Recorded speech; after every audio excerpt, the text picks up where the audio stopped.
Jenna Ellis. We're calling you together because we'd like to discuss, obviously, the election. Hello, Mr. Speaker. This is Jenna Ellis, and I'm here with Mayor Giuliani. Hey, Brian, it's Rudy. I really have something important to call to your attention that I think really changes things. Cutler felt that the outreach was inappropriate and asked his lawyers to tell Rudy Giuliani to stop calling, but Giuliani continued to reach out. I understand that you don't want to talk to me now. I just want to bring some facts to your attention and talk to you as a fellow Republican. On December 30th, Trump ally Steve Bannon announced a protest at Cutler's home. We're getting on the road and we're going down to Cutler. We're going to start going to offices, and if we have to, we're going to go to homes, and we're going to let them know what we think about them. There were multiple protests. I actually don't remember the exact number. There was at least 3, I think, outside either my district office or my home. And you're correct, my son, my then 15-year-old son, was home by himself for the first one. All of my personal information was doxed online. It was my personal email, my personal cell phone, my home phone number. In fact, we had to disconnect our home phone for about 3 days because it would ring all hours of the night and would fill up with messages. Brian Cutler, we're outside. Clerks facing felony charges in Michigan. Poll watchers denied access in Pennsylvania. These ads were another element in the effort. The Trump campaign spent millions of dollars running ads online and on television. The evidence is overwhelming. Call your governor and legislators. Demand they inspect the machines and hear the evidence. Public pressure on state officials often grew dangerous in the lead up to January 6th. Let us in! Let us in! Let us in! Let us in! Special session! Special session! Special session! We'll light the whole shit on fire. What are we going to do? What can you and I do to a state legislator besides kill him? Although we should not do that. I'm not advising that, but I mean, what else can you do, right? The punishment for treason is death. The state pressure campaign and the danger it posed to state officials and to state capitals around the nation was a dangerous precursor to the violence we saw on January 6th at the U.S. Capitol. Today you will hear from Rusty Bowers, the Republican Speaker of the Arizona House of Representatives. He will tell us about his conversations with the President, with Rudy Giuliani and John Eastman, and what the President's team asked of him and how his oath of office would not permit it.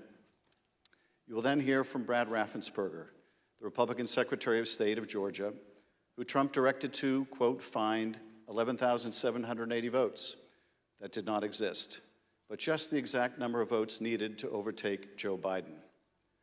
You will also hear from Gabriel Sterling, the chief operating officer, his chief operating officer, about the spurious claims of fraud in the elections in Georgia, and who, responding to a cascading set of threats to his elections team, warned the president to stop, that someone was going to get killed.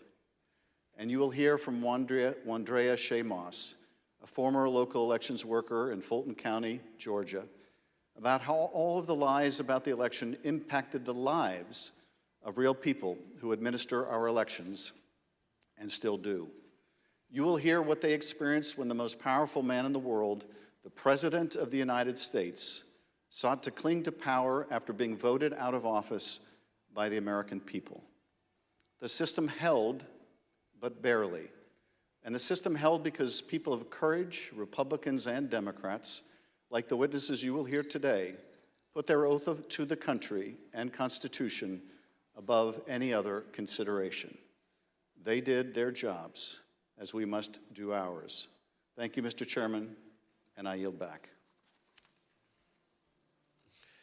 I now welcome our first panel of witnesses. We're joined today by a distinguished legislator from Arizona, Rusty Bowers, who's a Republican Speaker of the Arizona House of Representatives. Mr. Bowers was first elected to the state legislature in 1993 and has served as Speaker since 2019. Welcome, Speaker Bowers. Brad Raffensperger is the 29th Secretary of State of Georgia, serving in this role since 2019. As an elected official and a Republican, Secretary Raffensperger is responsible for supervising elections in Georgia and maintaining the state's public records. Welcome, Mr. Secretary. Gabriel Sterling is the Chief Operating Officer in the Georgia Secretary of State's office. Mr. Sterling was the statewide voting systems implementation manager for the 2020 election in Georgia, responsible for leading the Secretary of State's response to the COVID pandemic and rolling out modernized voting equipment. I will swear in our witnesses. The witnesses will please stand and raise their right hand. Do you swear or affirm on the penalty of perjury that the testimony you're about to give is the truth, the whole truth, and nothing but the truth, so help you God? Thank you. Please be seated. Let the record reflect that the witnesses answered in the affirmative. Speaker Bowers, thank you for being with us today. You're the Speaker of the Arizona House and a self-described conservative Republican. You campaigned for President Trump and with him during the 2020 election. Is it fair to say that you wanted Donald Trump to win a second term in office? Please. Yes, sir. Thank you. And is it your understanding that President Biden was the winner of the popular vote in Arizona in 2020? Yes, sir. Thank you. Pursuant to Section 5C8 of House Resolution 503, the chair recognizes the gentleman from California, Mr. Schiff, for questions. Speaker Bowers, thank you for being with us today. Before we begin with the questions that I had prepared for you, I wanted to ask you about a statement that former President Trump issued, which I received just prior to the hearing. Have you had a chance to review that statement? My counsel called from Arizona and read it to me. Yes, sir. In that statement, I won't read it in its entirety. Former President Trump begins by calling you a rhino, Republican in name only. He then references a conversation in November 2020 in which he claims that you told him that the election was rigged and that he had won Arizona. To quote the former president, during the conversation, he told me the election was rigged and that I won Arizona, unquote. Did you have such a conversation with the president? I did have a conversation with the president. That certainly isn't it, but there were parts of it that are true, but there are parts that are not, sir. And the part that I read you, is that false? Anywhere, anyone, anytime has said that I said the election was rigged, that would not be true. And when the former president in his statement today claimed that you told him that he won Arizona, is that also false? That is also false. Mr. Bowers, I understand that after the election, and I don't know whether this is the conversation the former president is referring to, but after the election, you received a phone call from President Trump and Rudy Giuliani in which they discussed the result of the presidential election in Arizona. If you would, tell us about that call and whether the former president or Mr. Giuliani raised allegations of election fraud. Thank you. My wife and I had returned from attending our church meetings. It was on a Sunday, and we were still in the driveway, and I had received a call from a colleague telling me that the White House was trying to get in touch with her and I, and that she said, please, if you get a call, let's try to take this together. Immediately, I saw that the White House on my Bluetooth was calling, and I took the call and was asked by I would presume the operator at the White House if I would hold for the president, which I did, and Mr. Giuliani came on first, and niceties, then Mr. Trump, President Trump, then President Trump came on, and we initiated a conversation. During that conversation, did you ask Mr. Giuliani for proof of these allegations of fraud that he was making? On multiple occasions, yes. And when you asked him for evidence of this fraud, what did he say? He said that they did have proof, and I asked him, do you have names? For example, we have 200,000 illegal immigrants, some large number, 5,000 or 6,000 dead people, etc. And I said, do you have their names? Yes. Will you give them to me? Yes. The president interrupted and said, give the man what he needs, Rudy. He said, I will. And that happened on at least 2 occasions, that interchange in the conversation. So Mr. Giuliani was claiming in the call that there were hundreds of thousands of undocumented people and thousands of dead people who had purportedly voted in the election? Yes. And you asked him for evidence of that? I did. And did you ever receive from him that evidence either during the call, after the call, or to this day? Never. What was the ask during this call? He was making these allegations of fraud, but he had something or a couple things that they wanted you to do. What were those? The ones I remember were first that we would hold, that I would allow an official committee at the Capitol so that they could hear this evidence and that we could take action thereafter. And I refused. I said, up to that time, the circus, I called it a circus, had been brewing with lots of demonstrations, both at the counting center, at the Capitol, and other places. And I didn't want to have that in the House. I did not feel that the evidence, granted in its absence, merited a hearing, and I didn't want to be used as a pawn if there was some other need that the committee hearing would fulfill. So that was the first ask, that we hold an official committee hearing. And what was his second ask? I said, to what end? To what end the hearing? He said, well, we have heard by an official high up in the Republican legislature that there is a legal theory or a legal ability in Arizona that you can remove the electors of President Biden and replace them. And we would like to have the legitimate opportunity through the committee to come to that end and remove that. And I said, that's something that's totally new to me. I've never heard of any such thing. And he pressed that point. And I said, look, you are asking me to do something that is counter to my oath when I swore to the Constitution to uphold it, and I also swore to the Constitution and the laws of the state of Arizona, and this is totally foreign as an idea or a theory to me, and I would never do anything of such magnitude without deep consultation with qualified attorneys. And I said, I've got some good attorneys, and I'm going to give you their names. But you are asking me to do something against my oath, and I will not break my oath. And I think that was up to that point. During the conversation, and you heard, I think, when we played a snippet of Mr. Giuliani calling other state legislators and saying that he was calling us essentially a fellow Republican, did he make a similar appeal to you or bring up the fact that you shared a similar party? Whether it was in that call or in a later meeting, he did bring that up more than once. And how would he bring that up? He would say, aren't we all Republicans here?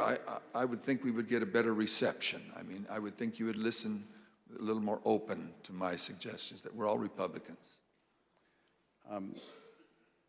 And this evidence that you asked him for that would justify this extraordinary step, I think you said they never produced. Why did you feel, either in the absence of that evidence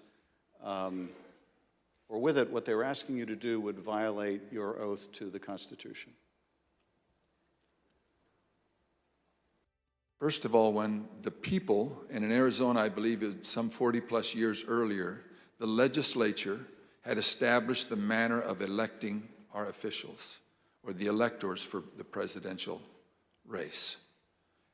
Once it was given to the people, as in Bush v. Gore, illustrated by the Supreme Court, it becomes a fundamental right of the people. So as far as I was concerned, for someone to ask me in the I would call it a paucity. There was no evidence being presented of any strength. Evidence can be hearsay evidence. It's still evidence, but it's still hearsay. But strong judicial quality evidence, anything that would say to me, you have a doubt, deny your oath. I will not do that. And on more than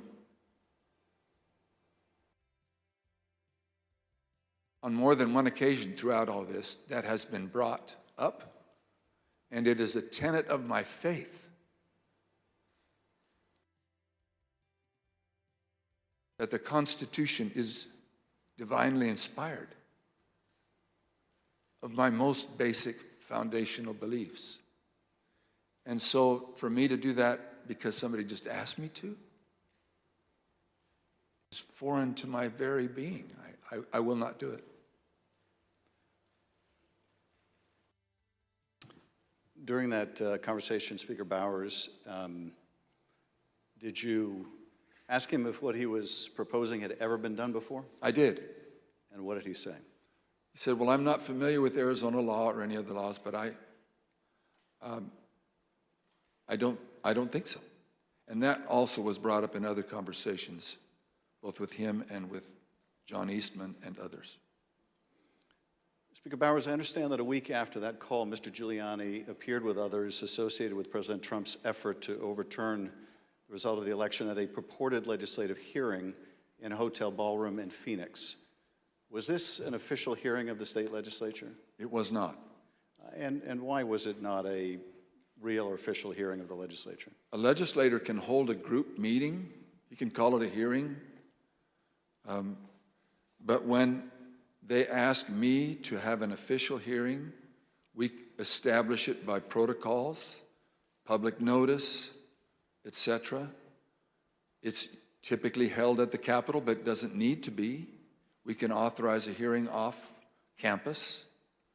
And in this case, I had been asked on several occasions to allow a hearing. I had denied it, but said, you're free to hold a meeting, any meeting you want, to the person who asked, and which he ultimately did. I think he was a little frustrated, but he ultimately did. This meeting was the same day, I believe, that the governor of Arizona, Doug Ducey, certified Biden as the winner of the presidential election in Arizona.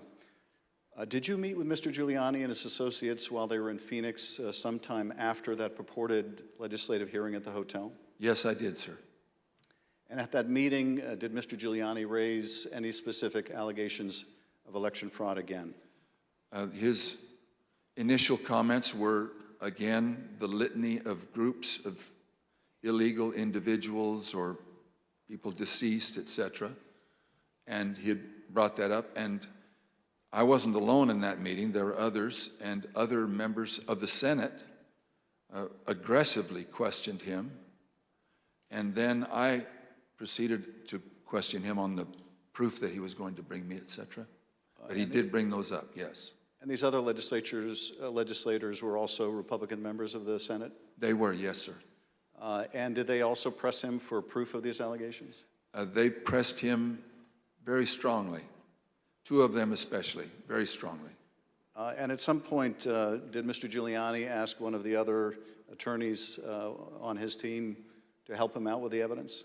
He did. He asked Jenna Ellis, who was sitting to his right. One thing was that it was more to the point of, was there sufficient evidence or action that we could justify the recalling of the electors? But at that part of the conversation, I know he referred to someone else. But he did ask, do we have the proof, to Jenna, Miss Ellis? And she said, yes. And I said, I want the names. Do you have the names? Yes. Do you have how they voted? We have all the information. I said, can you get to me that information? Did you bring it with you? Which was repeated in different iterations for some period of time. At some point, did one of them make a comment that they didn't have evidence, but they had a lot of theories? That was Mr. Giuliani. And what exactly did he say, and how did that come up? My recollection, he said, We've got lots of theories, we just don't have the evidence. And I don't know if that was a gaffe, or maybe he didn't think through what he said, but both myself and others in my group, the three in my group and my council, both remembered that specifically, and afterwards we kind of laughed about it. And getting back to the ask in that phone call that preceded this meeting, he wanted you to have the legislature dismiss the Biden electors and replace them with Trump electors on the basis of these theories of fraud? He did not say it in those exact words, but he did say that Arizona law, according to what he understood, that would be allowed, and that we needed to come into session to take care of that, which initiated a discussion about, again, what I can legally and not legally do, and I can't go into session in Arizona unilaterally or on my sole prerogative.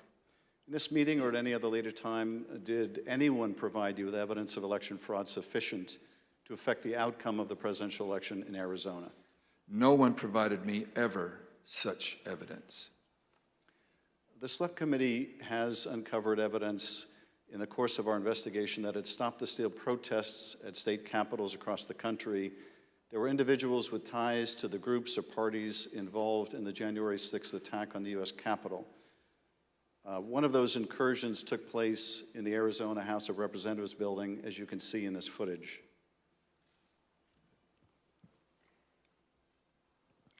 This is previously undisclosed video of protesters illegally entering and refusing to leave the building. One of the individuals prominently shown in this video is Jacob Chansley. Perhaps better known as the QAnon shaman, this rioter entered the Capitol on January 6th, was photographed leaving a threatening note on the dais in the U.S. Senate chamber, and was ultimately sentenced to 41 months in prison after pleading guilty to obstruction of an official proceeding. Other protesters who occupied the Arizona House of Representatives building included Proud Boys, while men armed with rifles stood just outside the entrance. I understand these protesters were calling for you by name, Speaker Bowers. Is that correct? That is correct. Speaker Bowers, did the president call you again in later in December? He did, sir. Did you tell the president in that second call that you supported him, that you voted for him, but that you were not going to do anything illegal for him? I did, sir. Nevertheless, his lawyer, John Eastman, called you some days later, on June 4th, 2021. And he did have a very specific ask that would have required you to do just what you had already told the president you wouldn't do, something that would violate your oath. Is that correct? That's correct. It wasn't just me. I had my counsel and others on the call. And what did Dr. Eastman want you to do? That we would, in fact, take a vote to overthrow, or I shouldn't say overthrow, that we would decertify the electors, and that because we had plenary authority to do so. And he cited Article 2, Section 1, I think it's Clause 2, and said that in his opinion that gave us the authority if there was, I don't recall him saying sufficient evidence, but there was some call or some strong reason to do so or justification to do so that we could do that. And that he was asking that his suggestion was that we would do it. And I said, again, I took an oath. For me to take that, to do what you do, would be counter to my oath. I don't recall if it was in that conversation, clearly, that we talked more about the oath, but I said, what would you have me do? And he said, just do it and let the court sort it out. And I said, you're asking me to do something that's never been done in history, the history of the United States, and I'm going to put my state through that without sufficient proof, and that's going to be good enough with me? That I would put us through that, my state, that I swore to uphold both in Constitution and in law? No, sir. he said, well, that's my suggestion would be just do it and let the courts figure it all out. And he didn't use that exact phrase, but that was what his meaning was, and I declined, and I believe that was close to the end of our phone call. And again, this took place after you had recently spoken with President Trump and told him that you wouldn't do anything illegal for him. Is that right? It wasn't days after. Obviously, it was days after, but a few days had gone by. But you had told President Trump you would not do anything illegal for him. I did, both times. And you told Dr. Eastman that you did not believe there was legal support to justify what he was asking, but he still wanted you to do it and effectively let the courts work it out? I've been warned, don't say things you think maybe he said, but I do remember him saying that the authority of the legislature was plenary and that you can do it. I said, then you should know that I can't even call the legislature into session without a 2/3 majority vote. We're only 30 plus 1. There's no way that could happen. But in your view, what he was asking you to do would have violated your oath to the Constitution of Arizona on the morning of January 6th. I did. And what did Mr. Biggs ask you to do? I believe that was the day that the vote was occurring to each state to have certification, or to declare the certification of the electors.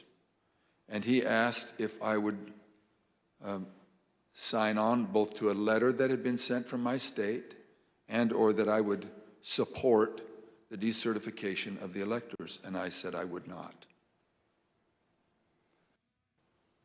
Mr. Speaker, on December 4th, 2020, shortly after your meeting with Rudy Giuliani and other allies of President Trump, you released a statement publicly addressing, quote, calls for the legislature to overturn the 2020 certified election results.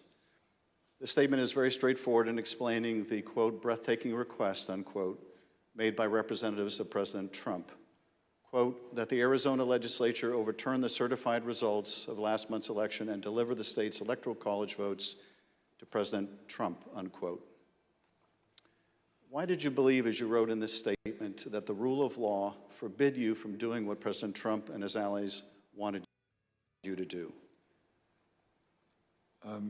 Representative, I'm sorry, I should be saying, Mr. Chairman, Representative Schiff, there's two sides to the answer. One is, what am I allowed to do, and what am I forbidden to do? We have no legal pathway, both in state law nor to my knowledge in federal law, for us to execute such a request. And I am not allowed to walk or act beyond my authority. If I'm not specifically authorized as a legislator, as a legislature, then I cannot act to the point of calling us into session. Some say that just a few legislators have plenary authority, and that has come as part of all of this discussion, I'll call it. But so to not have authority and be forbidden to act beyond my authority on both counts, I am not authorized to take such action, and that would deny my oath. In your statement, you included excerpts from President Ronald Reagan's inaugural address in 1981. The newly inaugurated president told the country, quote, the orderly transfer of authority as called for in the Constitution routinely takes place as it has for almost 2 centuries, and few of us stop to think how unique we really are. In the eyes of many in the world, this every 4-year ceremony we accept as normal is nothing less than a miracle. Tell us, if you would, Mr. Speaker, why did you include President Reagan's words in your public statement? Mr. Chairman, Representative Schiff, because I have a lot of admiration for Ronald Reagan. I've had the opportunity of going through his home with one other person and walking through, and I have a lot of admiration for him. When he pointed out, which is, I have lived in other country for a period of time and have visited a few countries, and during election times, the fact that we allow an election, support an election, and stand behind the election, even in the past when there have been serious questions about the election, and then move on without disturbance and with acceptance that we choose to follow the outcome of the will of the people. That will, it means a lot to me, and I know it meant a lot to him, and so we included that.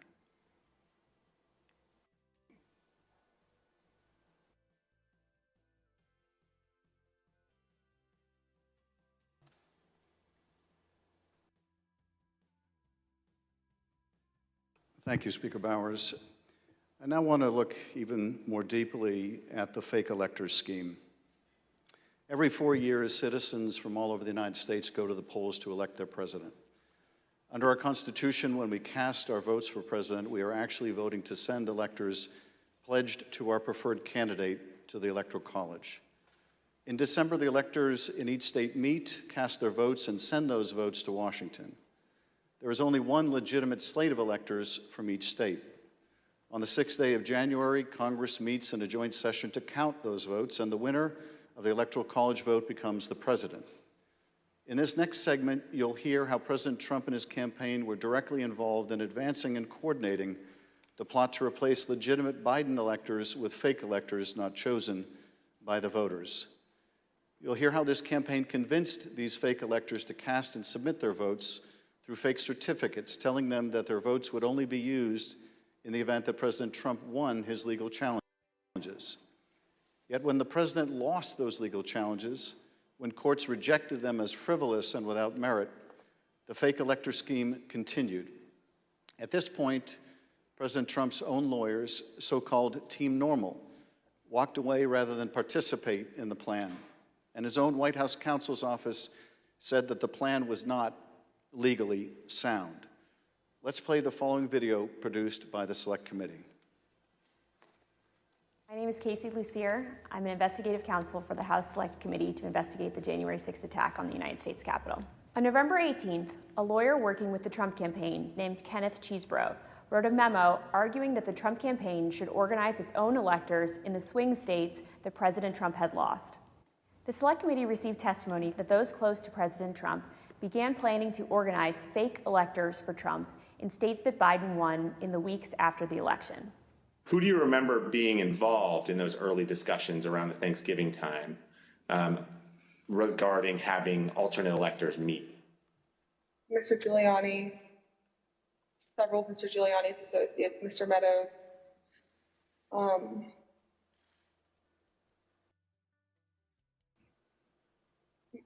members of Congress, although it's difficult to distinguish if the members I'm thinking of were involved during Thanksgiving or if they were involved as we progressed through December. At the president's direct request, the RNC assisted the campaign in coordinating this effort. What did the president say when he called you? Essentially, he turned the call over to Mr. Eastman, who then proceeded to talk about the importance of the RNC helping the campaign gather these contingent electors in case any of the legal challenges that were ongoing changed the result of any of the states.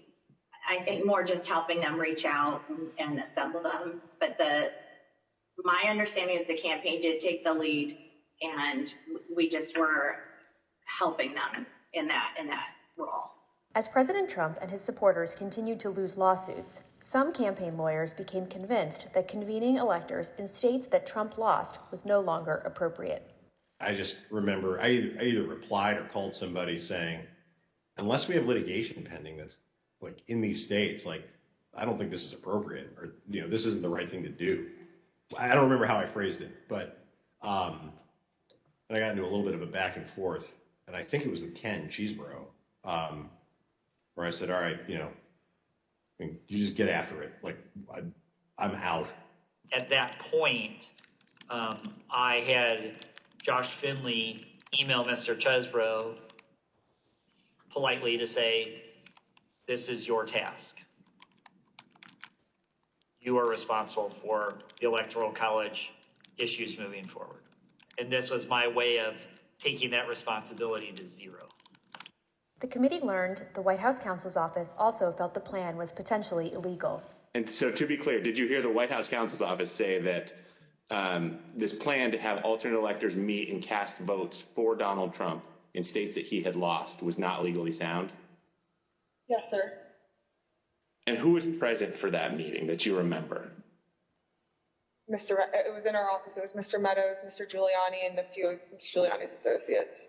The Select Committee interviewed several of the individual fake electors, as well as Trump campaign staff who helped organize the effort.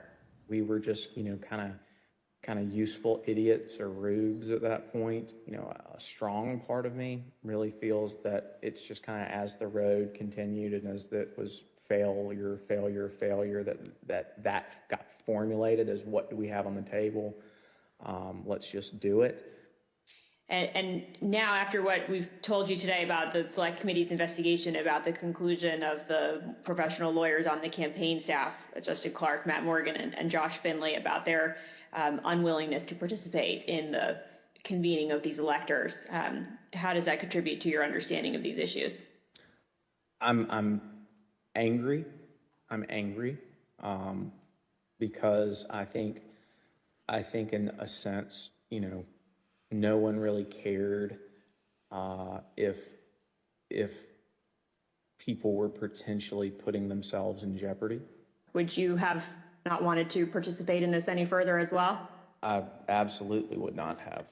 Had I known that the three main lawyers for the campaign that I'd spoken to in the past and were leading up were not on board. Yeah. I was told that these would only count if a court ruled in our favor. So that would have been using our electors. It would have been using our electors in ways that we weren't told about, and we wouldn't have supported. Documents obtained by the Select Committee indicate that instructions were given to the electors in several states that they needed to cast their ballots in complete secrecy. Because this scheme involved fake electors, those participating in certain states had no way to comply with state election laws, like where the electors were supposed to meet. One group of fake electors even considered hiding overnight to ensure that they could access the state capitol, as required in Michigan. Did Mr. Norton say who he was working with at all on this effort to have electors meet? He said he was working with the president's campaign. He told me that the Michigan Republican electors were planning to meet in the Capitol and hide overnight so that they could fulfill the role of casting their vote per law in the Michigan chambers. And I told him in no uncertain terms that that was insane and inappropriate. In one state, the fake electors even asked for a promise that the campaign would pay their legal fees. Michigan, Pennsylvania, New Mexico, Nevada, and Wisconsin.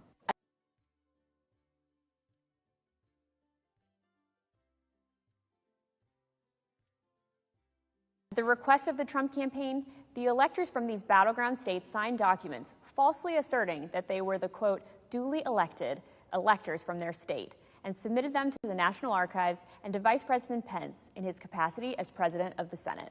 Here is what some of the fake elector certificates look like as compared to the real ones. But these ballots had no legal effect. In an email produced to the Select Committee, Dr. Eastman told a Trump campaign representative that it did not matter that the electors had not been approved by a state authority.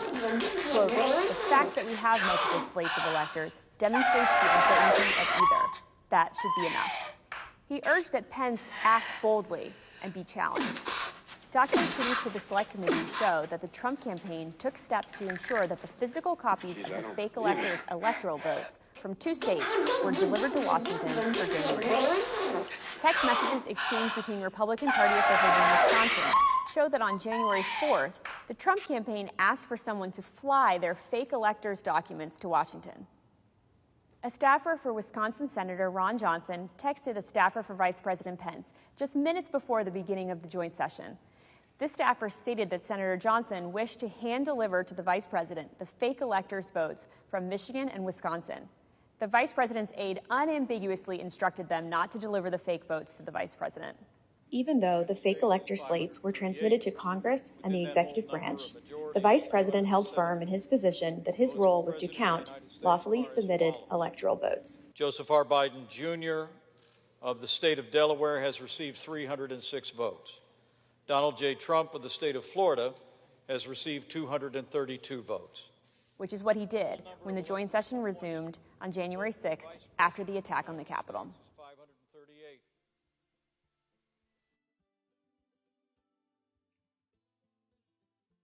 What we just heard in that video was an aide to the White House Chief of Staff telling this committee that the White House counsel's office felt that this fake electors plan was not legally sound.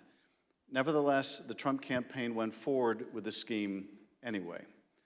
Speaker Bowers, were you aware that fake electors had met in Phoenix on December 14th and purported to cast electoral votes for President Trump?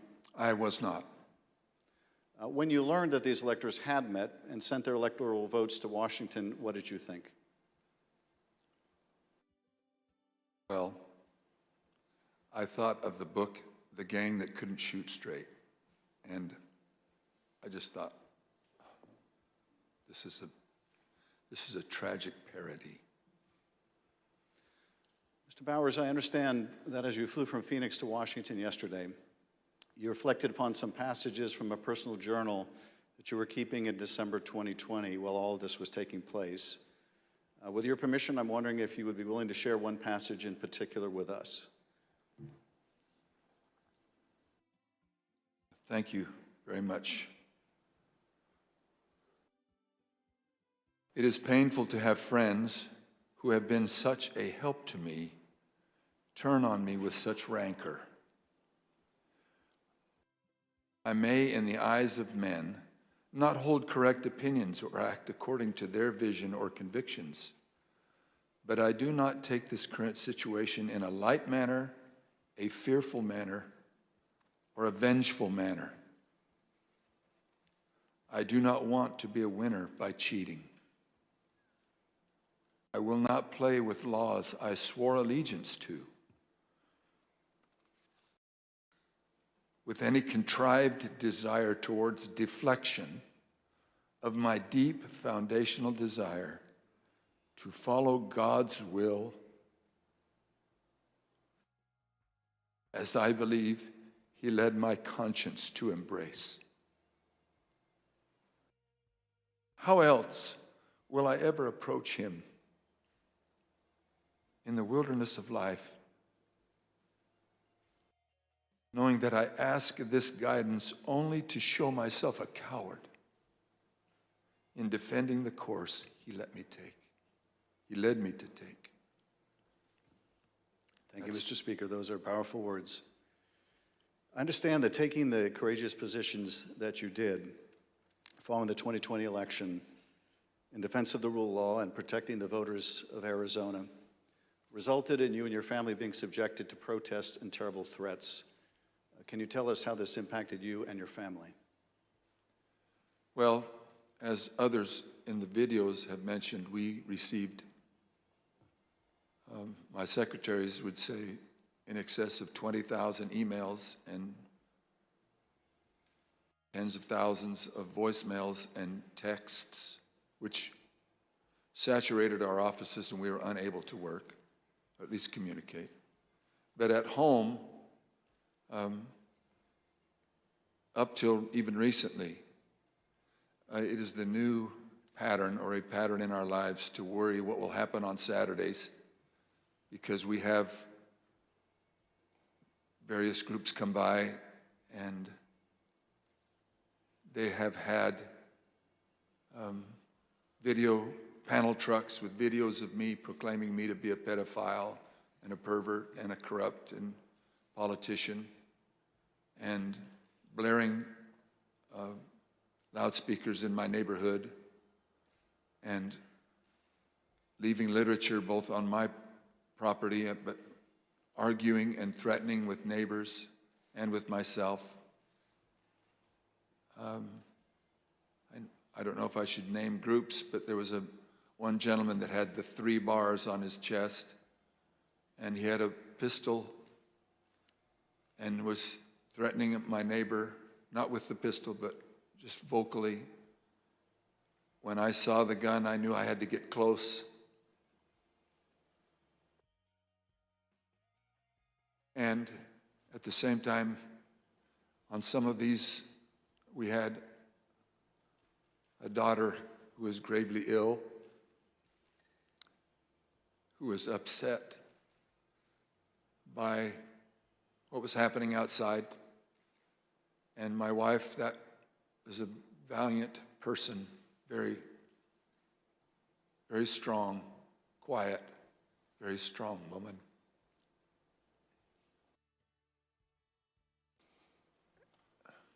So it was disturbing. It was disturbing. Mr. Speaker, I want to thank you for your service to the state of Arizona and to the country. Mr. Chairman, at this point, I think it'd be appropriate to take a short recess. Accordingly, I reserve the balance of my time.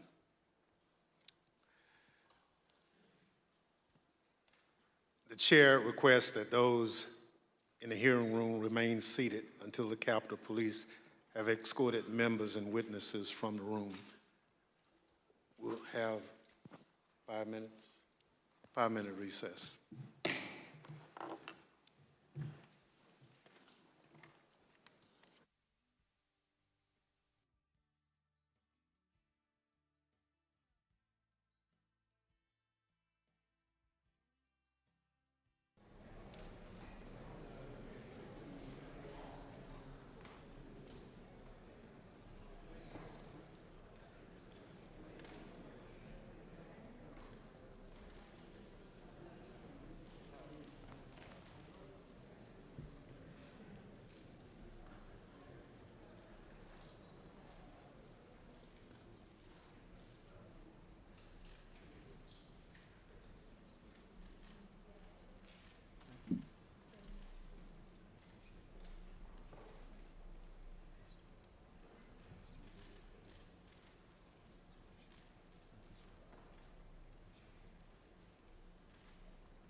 And the January 6th committee in a short break now. This first portion of the hearing has run about an hour. Just heard from the Republican Speaker of the House of Arizona, Rusty Bowers. Still to give testimony today, officials from Georgia, including Secretary of State Brad Raffensperger. If you missed any of the hearing, we'll be showing it again this evening at 9 p.m. Eastern Time on C-SPAN. Members have been focusing on how former President Trump pressured Georgia and Arizona officials to influence the outcome of the vote in those states. Again, the hearing expected to resume shortly.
Jeez, I don't believe it.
The January 6 committee's in a short break. Members have been focusing on how former President Trump pressured Georgia and Arizona officials to influence the outcome of the vote in those states. Today's lead questioner is Congressman Adam Schiff. He has represented California's 28th District for 11 terms. He also sits on the House Judiciary Committee, and he participated in both of the impeachment proceedings against former President Donald Trump. Mr. Schiff was both an attorney and a prosecutor before serving in Congress. Today's January 6 committee hearings and all of C-SPAN's programming is brought to you as a public service by the cable industry and these television companies, including Altice, Comcast, and Uverse. If you're watching on TV but you have to step away, you can continue watching the hearing on the go with C-SPAN Now. It's our free mobile video app.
committee will be in order.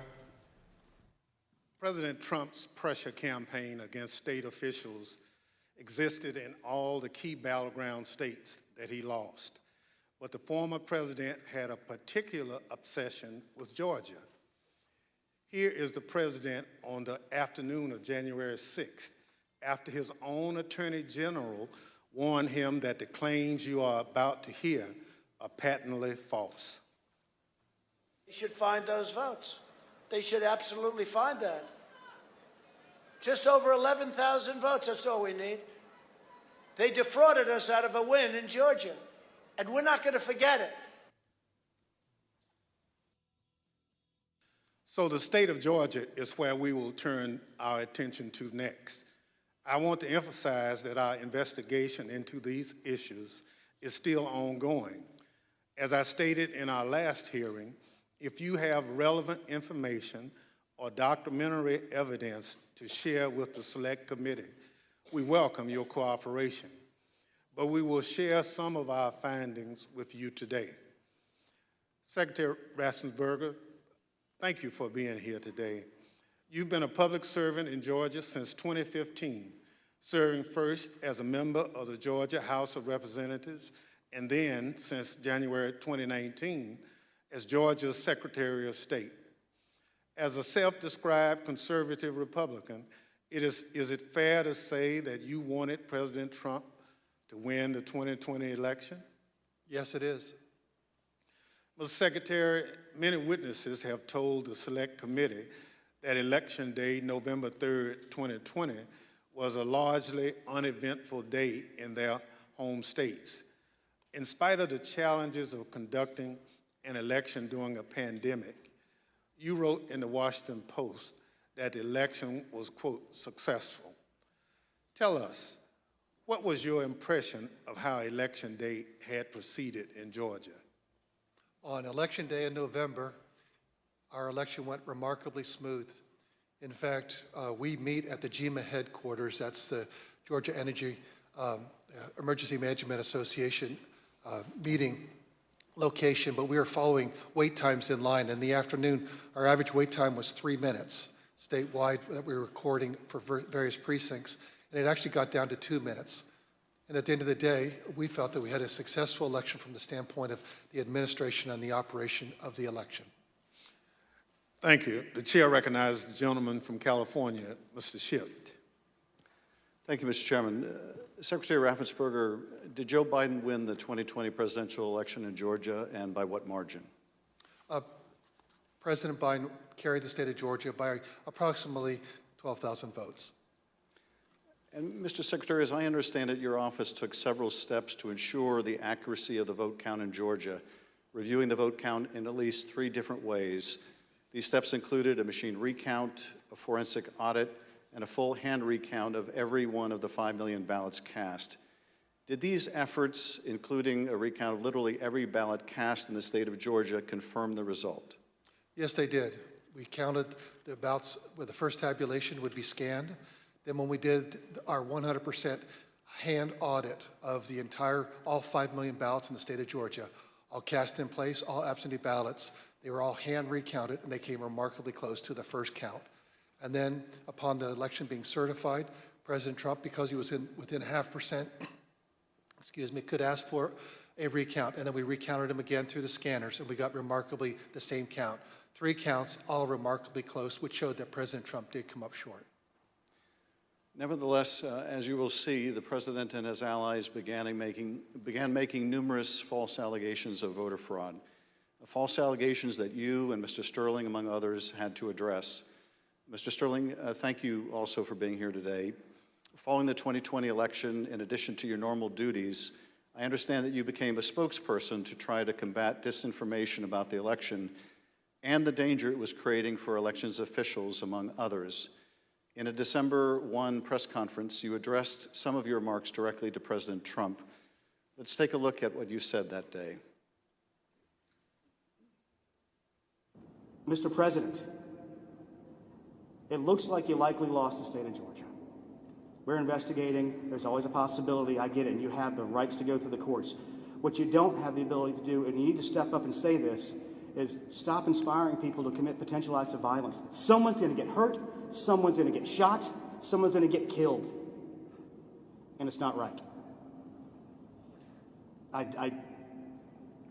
It's not right. Mr. Sterling, what prompted you to make these remarks? Mr. Schiff, we had a previously scheduled press conference that day, as we were in the habit of doing, trying to be as transparent as we could about the election and the counts going on.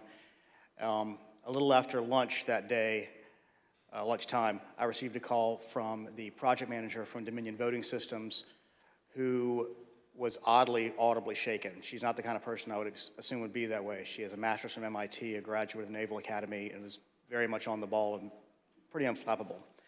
And she informed me about a young contractor they had who had been receiving threats from a video had been posted by some QAnon supporters. And at that point, we had been steeping in this kind of stuff. So it was around us all the time, so I didn't take note of it more than adding to the pile of other stuff we were having to deal with. And I did pull up Twitter, and I scrolled through it, and I saw the young man's name. It was a particular tweet that, for lack of a better word, was a straw that broke the camel's back. Had the young man's name. It was a very unique name. I believe it was a first-generation American. And it said, had his name, "You committed treason. May God have mercy on your soul," with a slowly twisting gif of a noose. And for lack of a better word, I lost it. I just got irate. My boss was with me at the time, the Deputy Secretary, Jordan Fuchs, and she could tell that I was angry. I tend to turn red from here up when that happens, and that happened at that time. And she called Secretary Raffensperger to say, "We're seeing these kind of threats, and Gabe thinks we need to say something about it." And the Secretary said yes, and that's what prompted me to do what I did. I lost my temper, but it seemed necessary at the time because it was just getting worse. And I could not tell you why that particular one was the one that put me over the edge, but it did. Now, after you made this plea to the president, did Donald Trump urge his supporters to avoid the use of violence? Not to my knowledge. Now, as we know, the president was aware of your speech because he tweeted about it later that day. Let's take a look at what the president said. In the tweet, Donald Trump claims that there was, quote, "massive voter fraud in Georgia." Mr. Sterling, that was just plain false, wasn't it? Yes, sir. Nevertheless, the very next day, on December 2nd, President Trump released a lengthy video again making false claims of election fraud in Georgia. Let's take a look at what he said this time. They found thousands and thousands of votes that were out of whack, all against me. In fact, the day after Donald Trump released that video, so now we're talking just 2 days after the emotional warning that you gave that someone's going to get killed, representatives of President Trump appeared in Georgia, including Rudy Giuliani, and launched a new conspiracy theory that would take on a life of its own and threaten the lives of several innocent election workers. This story falsely alleges that sometime during election night, election workers at the State Farm Arena in Atlanta, Georgia, kicked out poll observers. After the observers left, the story goes, these workers pulled so-called suitcases of ballots from under a table and ran those ballots through counting machines multiple times. Completely without evidence, President Trump and his allies claimed that these suitcases contained as many as 18,000 ballots, all for Joe Biden.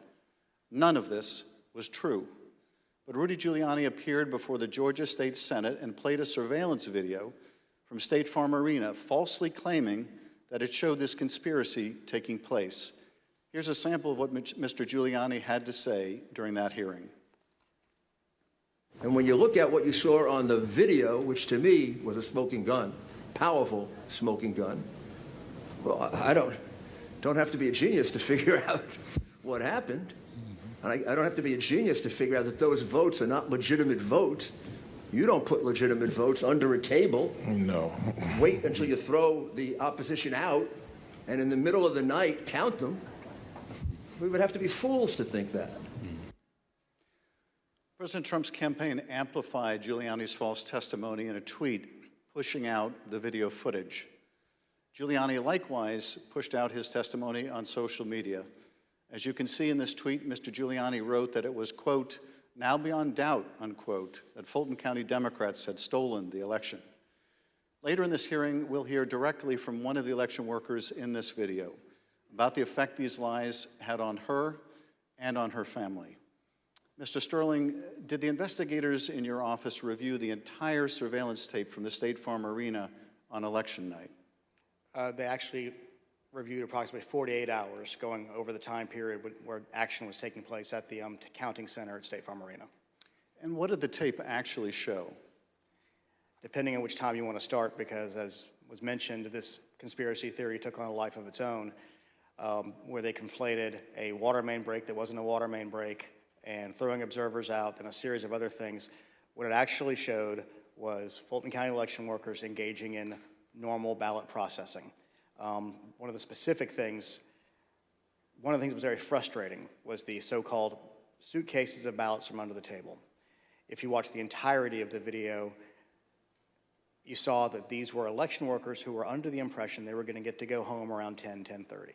People are putting on their coats. They're putting ballots that are prepared to be scanned into ballot carriers that are then sealed with tamper-proof seals so that they're not messed with.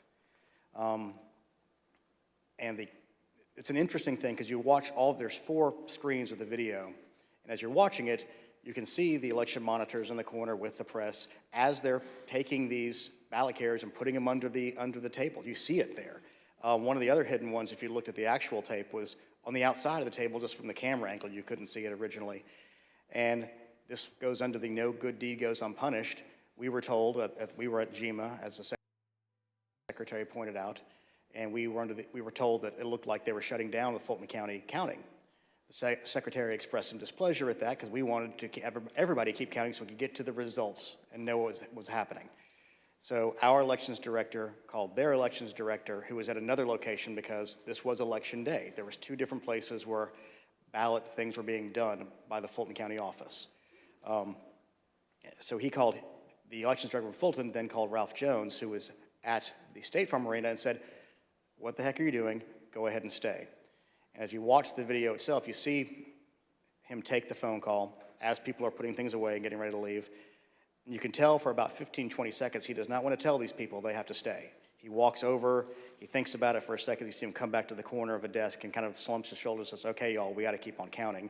And then you see him take their coats off, get the ballots out. And then a secondary thing that you'll see on there is you'll have people who are counting ballots who a batch will go through, they will take them off and run that through again. What happens there is a standard operating procedure. If there is a misscan, if there's a misalignment, if it doesn't read right, these are high-speed, high-capacity scanners. So 3 or 4 will go through after a misscan. You have to delete that batch and put it back through again. And by going through the hand tally, as the secretary pointed out, we showed that if there had been multiple ballots scanned without a corresponding physical ballot, your counts would have been a lot higher than the ballots themselves. And by doing the hand tally, we saw 2 specific numbers that were met. The hand tally got us to a 0.1053% off of the total votes cast and 0.0099% on the margin, which is essentially dead-on accurate. Most academic studies say on a hand tally you'll have between 1% and 2%, but because we use ballot marking devices where it's very clear what the voter intended, it made it a lot easier for us to conduct that hand count and show that none of that was true. Now, I understand that when you reviewed these tapes and did the analysis, it disproved this conspiracy theory. But you still had to take a lot of steps to try to make sure the public knew the truth about these allegations. And you did frequent briefings for the press. Let's take a look at one of those press briefings, Mr. Sterling, that you held on December 7th to make the point that you just did today. Move on to what I'm going to call Disinformation Monday. Out of the gate, many of y'all saw the videotape from State Farm Arena. I spent hours with our post-certified investigators, Justin Gray from WSB, spent hours with us going over this video to explain to people that what you saw, the secret suitcases with magic ballots, were actually ballots that had been packed into those absentee ballot carriers by the workers in plain view of the monitors and the press. And what's really frustrating is the president's attorneys had this same videotape. They saw the exact same things the rest of us could see, and they chose to mislead state senators and the public about what was on that video. I'm quite sure that they will not characterize the video if they try to enter into evidence, because that is the kind of thing that could lead to sanctions, because it's obviously untrue. They knew it was untrue, and they continue to do things like this. Mr. Sterling, despite the efforts by your office to combat this misinformation by speaking out publicly and through local media, you were unable to match the reach of President Trump's platform and social media megaphone spreading these false conspiracy theories. What was it like to compete with a president who had the biggest bully pulpit in the world to push out these false claims? For lack of a better word, it was frustrating, but oftentimes I felt our information was getting out, but that there was a reticence of people who needed to believe it because the President of the United States, whom many looked up to and respected, was telling them it wasn't true, despite the facts. And I characterized at one point, it was kind of like a shovel trying to empty the ocean. And yes, it was frustrating. I even have family members who I had to argue with about some of these things, and I would show them things, and the problem you have is you're getting to people's hearts. I remember there's one specific, an attorney that we know that we showed and walked him through, this wasn't true, okay, I get that, this wasn't true, okay, I get that, this wasn't, 5 or 6 things, but at the end he goes, I just know in my heart they cheated. That's just, and so once you get past the heart, the facts don't matter as much, and our job, from our point of view, is to get the facts out, do our job, tell the truth, follow the Constitution, follow the law, and defend the institutions, and the institutions held. Let's take a look at what you were competing with. This is the former president speaking in Georgia on December 5th. Evidence of fraud is overwhelming, and again, I'm going to ask you to look up at that very, very powerful and very expensive screen. Hidden cases of possible ballots are rolled out from under a table. 4 people under a cloud of suspicion. So, If you just take the crime of what those Democrat workers were doing, and by the way, there was no water main break. They said there was no water main break. That's 10 times more than I need to win this state. 10 times more. It's 10 times, maybe more than that, but it's 10 times more because we lost by a very close number. In this committee's hearing last Monday, we heard from senior federal law enforcement officials, from the senior-most federal law enforcement official in Atlanta at the time, U.S. Attorney for the Northern District, B.J. Pack, as well as former Attorney General Bill Barr. They both testified that the allegations were thoroughly investigated and found to have no merit. Here is U.S. Attorney Pack. Particularly to Attorney General Barr, I told him that we looked into it. We've done several things, including interviewing the witnesses. I listened to the tapes and reviewed the videotape myself, and that there was nothing there. Giuliani was wrong in representing that this was a suitcase full of ballots. And here's what Attorney General Bill Barr had to say about the same allegations. Took a hard look at this ourselves, and based on our review of it, including the interviews of the key witnesses, the Fulton County allegations had no merit.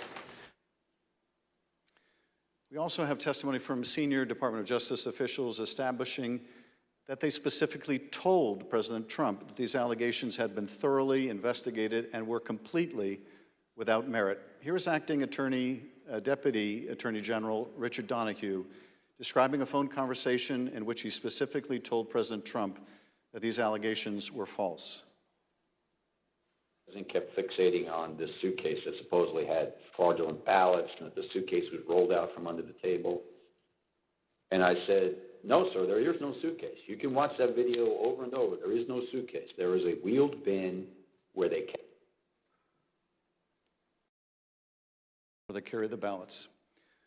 No matter how many times senior Department of Justice officials, including his own Attorney General, told the president that these allegations were not true, President Trump kept promoting these lies and putting pressure on state officials to accept them. On January 2nd, the President had a lengthy telephone conversation with Secretary Raffensperger. Prior to the President's call, though, I want to share a bit of important context. First, the White House, including the former President's Chief of Staff, Mark Meadows, repeatedly called or texted the Secretary's office some 18 times in order to set up this call. They were quite persistent. Second, Chief of Staff Mark Meadows took the extraordinary step of showing up at a signature audit site in Georgia, where he met with Secretary Raffensperger's chief investigator, Francis Watson, who was supervising that audit process. Behind me is a photograph from that visit. Third, the day after Meadows' Georgia visit, he set up a call between President Trump and Francis Watson. On the call between President Trump and Georgia investigator Francis Watson, the former president continued to push the false claim that he'd won the state of Georgia. Let's listen to that part of the conversation. You know, you have the most important job in the country right now, because if we win Georgia, first of all, if we win, you're going to have 2 wins. They're not going to win right now. You know, they're down because the people of Georgia are so angry at what happened to me. They know I won by hundreds of thousands of votes. It wasn't close. And in this next clip, he told this state law enforcement official that she'd be praised if she found the right answer. Hopefully, you know, I will. When the right answer comes out, you'll be praised. I mean, I don't know why. You know, they've made it so hard. They will be praised. People will say, "Great," because that's what it's about. That ability to check and to make it right. Because everyone knows it's wrong. There's just no way. Mr. Raffensperger, I know you weren't on this call, but that you have listened to it. President Trump didn't win by hundreds of thousands of votes in Georgia, did he? No, he did not. I've been traveling through the state of Georgia for a year now, and simply put, in a nutshell, what happened in fall of 2020 is that 28,000 Georgians skipped the presidential race, and yet they voted down ballot in other races. And the Republican congressmen ended up getting 33,000 more votes than President Trump, and that's why President Trump came up short. Thank you, Mr. Secretary. The President on this call doesn't stop here. Let's listen to another part of the conversation between President Trump and Ms. Watson. Anyway, but whatever you can do, Francis, it would be, it's a great thing. It's an important thing for the country. So important. You have no idea it's so important. Well, and I very much appreciate it. Whatever you can do, Francis. This is the President of the United States calling an investigator looking into the election in which he is a candidate and asking her to do whatever you can do. Mr. Secretary, he placed this call to your chief investigator on September 23rd, 2020. The Select Committee has received text messages indicating that Mark Meadows wanted to send some of the investigators in her office, in the words of one White House aide, a shitload of POTUS stuff, including coins, actual autographed MAGA hats, etc. White House staff intervened to make sure that didn't happen. It was clear at the time of this call that the former president had his sights set on January 6th. Listen to this portion when he told Francis Watson about a very important date. Do you think they'll be working after Christmas to keep it going fast? Because, you know, we have that date of the 6th, which is a very important date. That important date, of course, was the joint session of Congress, where Georgia's electoral votes would be counted for Joe Biden. A little over a week after this call to Francis Watson, the President was finally able to speak with you, Secretary Raffensperger. Bear in mind, as we discuss this call today, that by this point in time, early January, the election in Georgia had already been certified. But perhaps more important, the President of the United States had already been told repeatedly by his own top Justice Department officials that the claims he was about to make to you about massive fraud in Georgia were completely false. Mr. Secretary, the call between you and the President lasted 67 minutes, over an hour. We obviously can't listen to the entire recording here today, although it is available on the Select Committee's website. But we'll listen to selected excerpts of it now so that we can get your insights. Let's begin with the President raising the thoroughly debunked allegations of suitcases of ballots. In in an official voter box. They were in what looked to be suitcases or trunks, suitcases, but they weren't in voter boxes. The minimum number it could be, because we watched it and they watched it certified in slow motion, instant replay, if you can believe it, but had slow motion and it was magnified many times over. And the minimum it was 18,000 ballots, all for Biden. These are the allegations that the Department of Justice, the Attorney General, the Georgia Bureau of Investigation, and your office had all said were false. Is that right? Correct. And even more importantly, when B.J. Pack resigned as U.S. Attorney of the Northern District, President Trump appointed as acting U.S. Attorney of the Northern District Bobby Christine. And Bobby Christine looked at that, and he was quoted in the AJC that he found nothing. And he dismissed that case early also. Thank you, Mr. Secretary. The President references suitcases or trunks. Mr. Sterling, were the objects seen in these videos suitcases or trunks, or were they just the ordinary containers that are used by election workers? They're standard ballot carriers that allow for seals to be put on them so they're tamper-proof. And finally, the President claims that there was a minimum of 18,000 ballots somehow smuggled in, all for Biden. I take it, gentlemen, that was also categorically false? There's no physical way he can know who those ballots were for, but secondarily, Fulton County for years has been an issue in our state when it comes to elections. So they had a very difficult time during the primary, in large part because of COVID. So we had put them under a consent decree the Secretary got negotiated, where we had a monitor on site. And his name is Carter Jones, and he took a notation. He had gone from State Farm to the English Street warehouse to look at election day activities, but before he left the State Farm Arena, he noted how many ballots had been counted on each one of the machines. And when he came back after we found out they were working again, he took note again when they closed. And I believe the final number was something around 8,900 total ballots were scanned from the time he left to the time about 12:30 or 1 o'clock in the morning. So way below 18,000. Let's play the next clip. I heard it was close. I said, there's no way. But they dropped a lot of votes in there late at night. You know that, Brett. Mr. Secretary, did somebody drop a lot of votes there late at night? No. I believe that the President was referring to some of the counties when they would upload, but the ballots had all been accepted and had to be accepted by state law by 7 p.m. So there were no additional ballots accepted after 7 p.m. Let's play the next clip in which the President makes claims about so-called dead voters. The other thing, dead people. So dead people voted, and I think the number is in the close to 5,000 people. And they went to obituaries, they went to all sorts of methods to come up with an accurate number, and a minimum is close to about 5,000 voters. Mr. Secretary, did your office investigate whether those allegations were accurate? Did 5,000 dead people in Georgia vote? No, it's not accurate. And actually, in their lawsuits, they alleged 10,315 dead people. We found 2 dead people when I wrote my letter to Congress that stated January 6th. And subsequent to that, we found 2 more. That's 1, 2, 3, 4 people, not 4,000, but just a total of 4, not 10,000, not 5,000. Let's play the next clip. There's nothing wrong with saying that,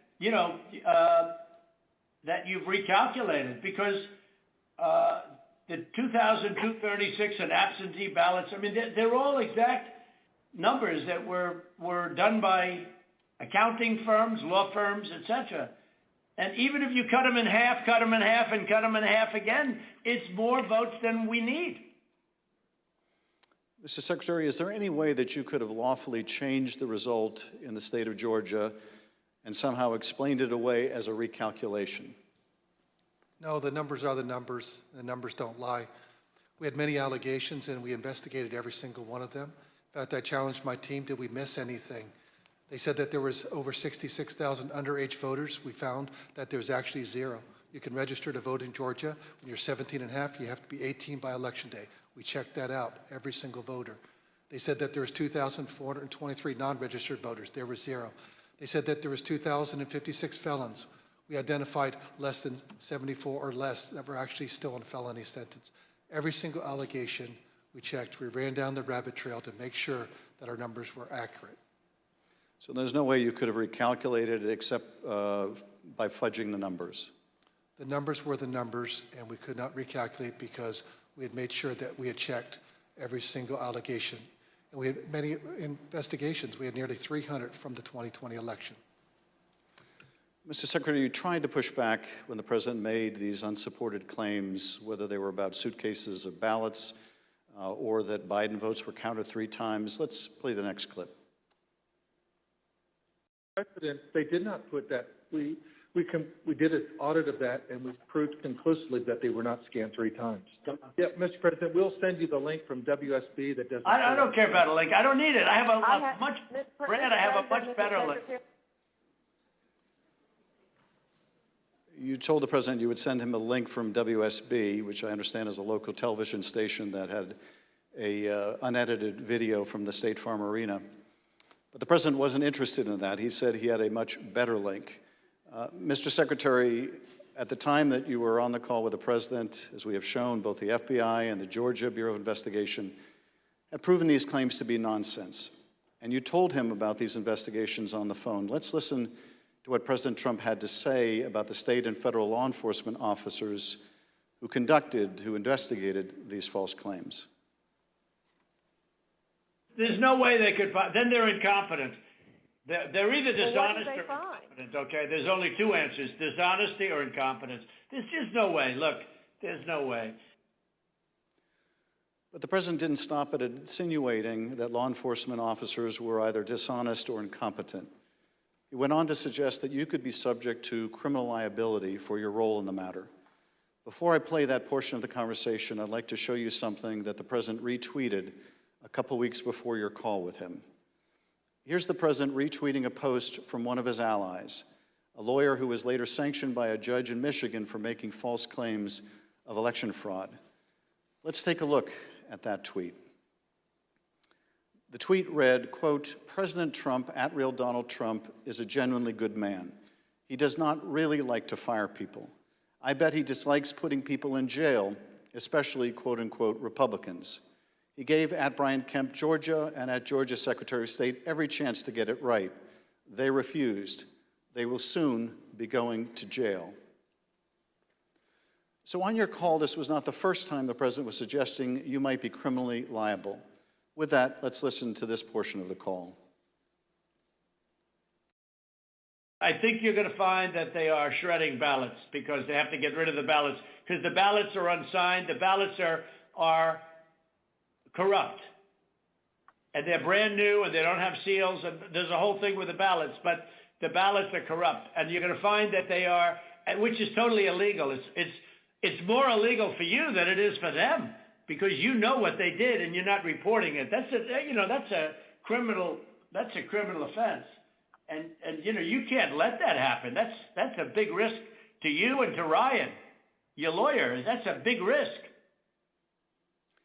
Secretary Raffensperger, after making a false claim about shredding of ballots, the president suggested that you may be committing a crime by not going along with his claims of election fraud. And after suggesting that you might have criminal exposure, President Trump makes his most explicit ask of the call. Let's play a part of that conversation. So, look, all I want to do is this. I just want to find 11,780 votes, which is one more than we have, because we won the state. Mr. Secretary, was the president here asking you for exactly what he wanted, one more vote than his opponent? What I knew is that we didn't have any votes to find. We had continued to look. We investigated, like I just shared the numbers with you. There were no votes to find. That was an accurate count that had been certified. And as our general counsel said, there was no shredding of ballots. Mr. Secretary, after making this request, the president then goes back to the danger of having you deny these allegations of fraud. Let's listen to that part of the clip. And I watched you this morning and you said, well, there was no criminality, but I mean, all of this stuff is very dangerous stuff. When you talk about no criminality, I think it's very dangerous for you to say that? Secretary Raffensperger, you wrote about this in your book, and you said, quote, "I felt then and still believe today that this was a threat. Others obviously thought so too, because some of Trump's more radical followers have responded as if it was their duty to carry out this threat. Please tell us what you, your wife, even your daughter-in-law experienced regarding threats from Trump's more radical followers." Well, after the election, my email, my cell phone was doxxed, and so I was getting text all over the country, and then eventually my wife started getting the text, and hers typically came in as sexualized texts, which were disgusting. You have to understand that Trish and I, we met in high school, and we've been married over 40 years now, and so they started going after her, I think, just to probably put pressure on me. Why don't you just quit, walk away? And so that happened. And then some people broke into my daughter-in-law's home, and my son has passed, and she's a widow and has 2 kids, and so we're very concerned about her safety also. And Mr. Secretary, why didn't you just quit and walk away? Because I knew that we had followed the law and we had followed the Constitution. And I think sometimes moments require you to stand up and just take the shots when you're doing your job. And that's all we did. You know, we just followed the law and we followed the Constitution. And at the end of the day, President Trump came up short. But I had to be faithful to the Constitution. And that's what I swore an oath to do. During the remainder of the call, the former president continued to press you to find the remaining votes that would ensure his victory in Georgia. Let's listen to a little more. Why wouldn't you want to find the right answer, Brad, instead of keep saying that the numbers are right? So look, can you get together tomorrow? And Brad, we just want the truth. It's simple. And everyone's going to look very good if the truth comes out. It's okay. It takes a little while, but let the truth come out. And the real truth is I won by 400,000 votes, at least. So what are we going to do here, folks? I only need 11,000 votes. Fellas, I need 11,000 votes. Give me a break. 4 days after the president's call to Secretary Raffensperger was January 6th. The president whipped up the crowd in front of the ellipse, once again promoting the allegation that Secretary Raffensperger, the president's own attorney general, had told him was false. Here he is on the ellipse. Fulton County Republican poll watchers were ejected, in some cases physically, from the room under the false pretense of a pipe burst, water main burst, everybody leave, which we now know was a total lie. Then election officials pulled boxes, Democrats, and suitcases of ballots out from under a table. You all saw it on television, totally fraudulent, and illegally scanned them for nearly 2 hours, totally unsupervised. Tens of thousands of votes. This act coincided with a mysterious vote dump of up to 100,000 votes for Joe Biden, almost none for Trump. Oh, that sounds fair. That was at 1:34 a.m. Mr. Secretary, Mr. Sterling, I want to thank you for your service to the state of Georgia and to the country. Speaker Bowers, likewise, I want to thank you for your service to the state of Arizona and to the country. You have served not only your home states, but our nation and our democracy. Mr. Chairman, I yield back. Thank you, Mr. Schiff. I thank the witnesses for joining us today. You are now dismissed.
I now welcome our final witness this afternoon.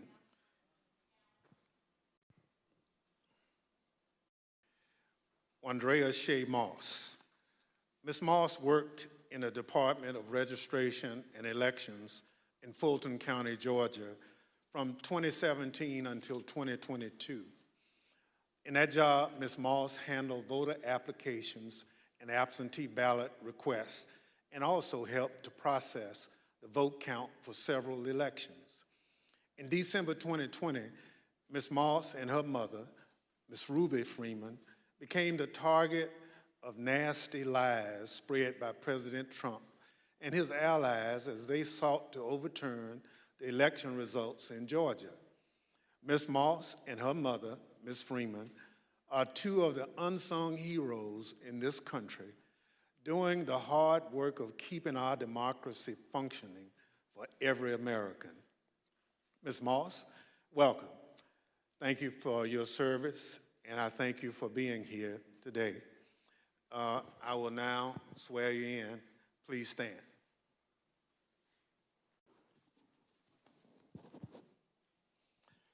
Do you swear or affirm on the penalty of perjury that the testimony you're about to give is the truth, the whole truth, and nothing but the truth, so help you God? Thank you. Please be seated. Let the record reflect that the witness answered in the affirmative. Ms. Moss, thank you very much for being here today. I understand that you are here along with your mother today. Would you like to introduce your mama?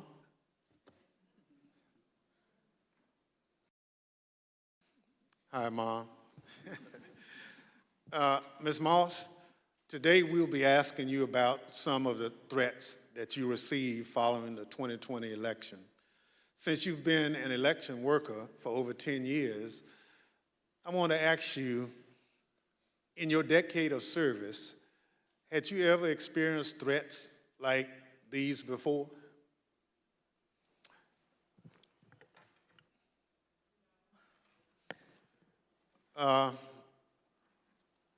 Don't be nervous. I understand. So, and I want to make sure that the record reflects that you've done it for quite a while and you never received a threat, and your answer was no. Thank you. Pursuant to Section 5C8 of the House Resolution 503, the chair recognizes the gentleman from California, Mr. Schiff, for questions. Good afternoon, Ms. Moss. Thank you for being here. I understand that you were employed by the Fulton County Registration and Elections Department for more than 10 years, and I understand that you love that job. Please tell us what made you so fond of the work that you did.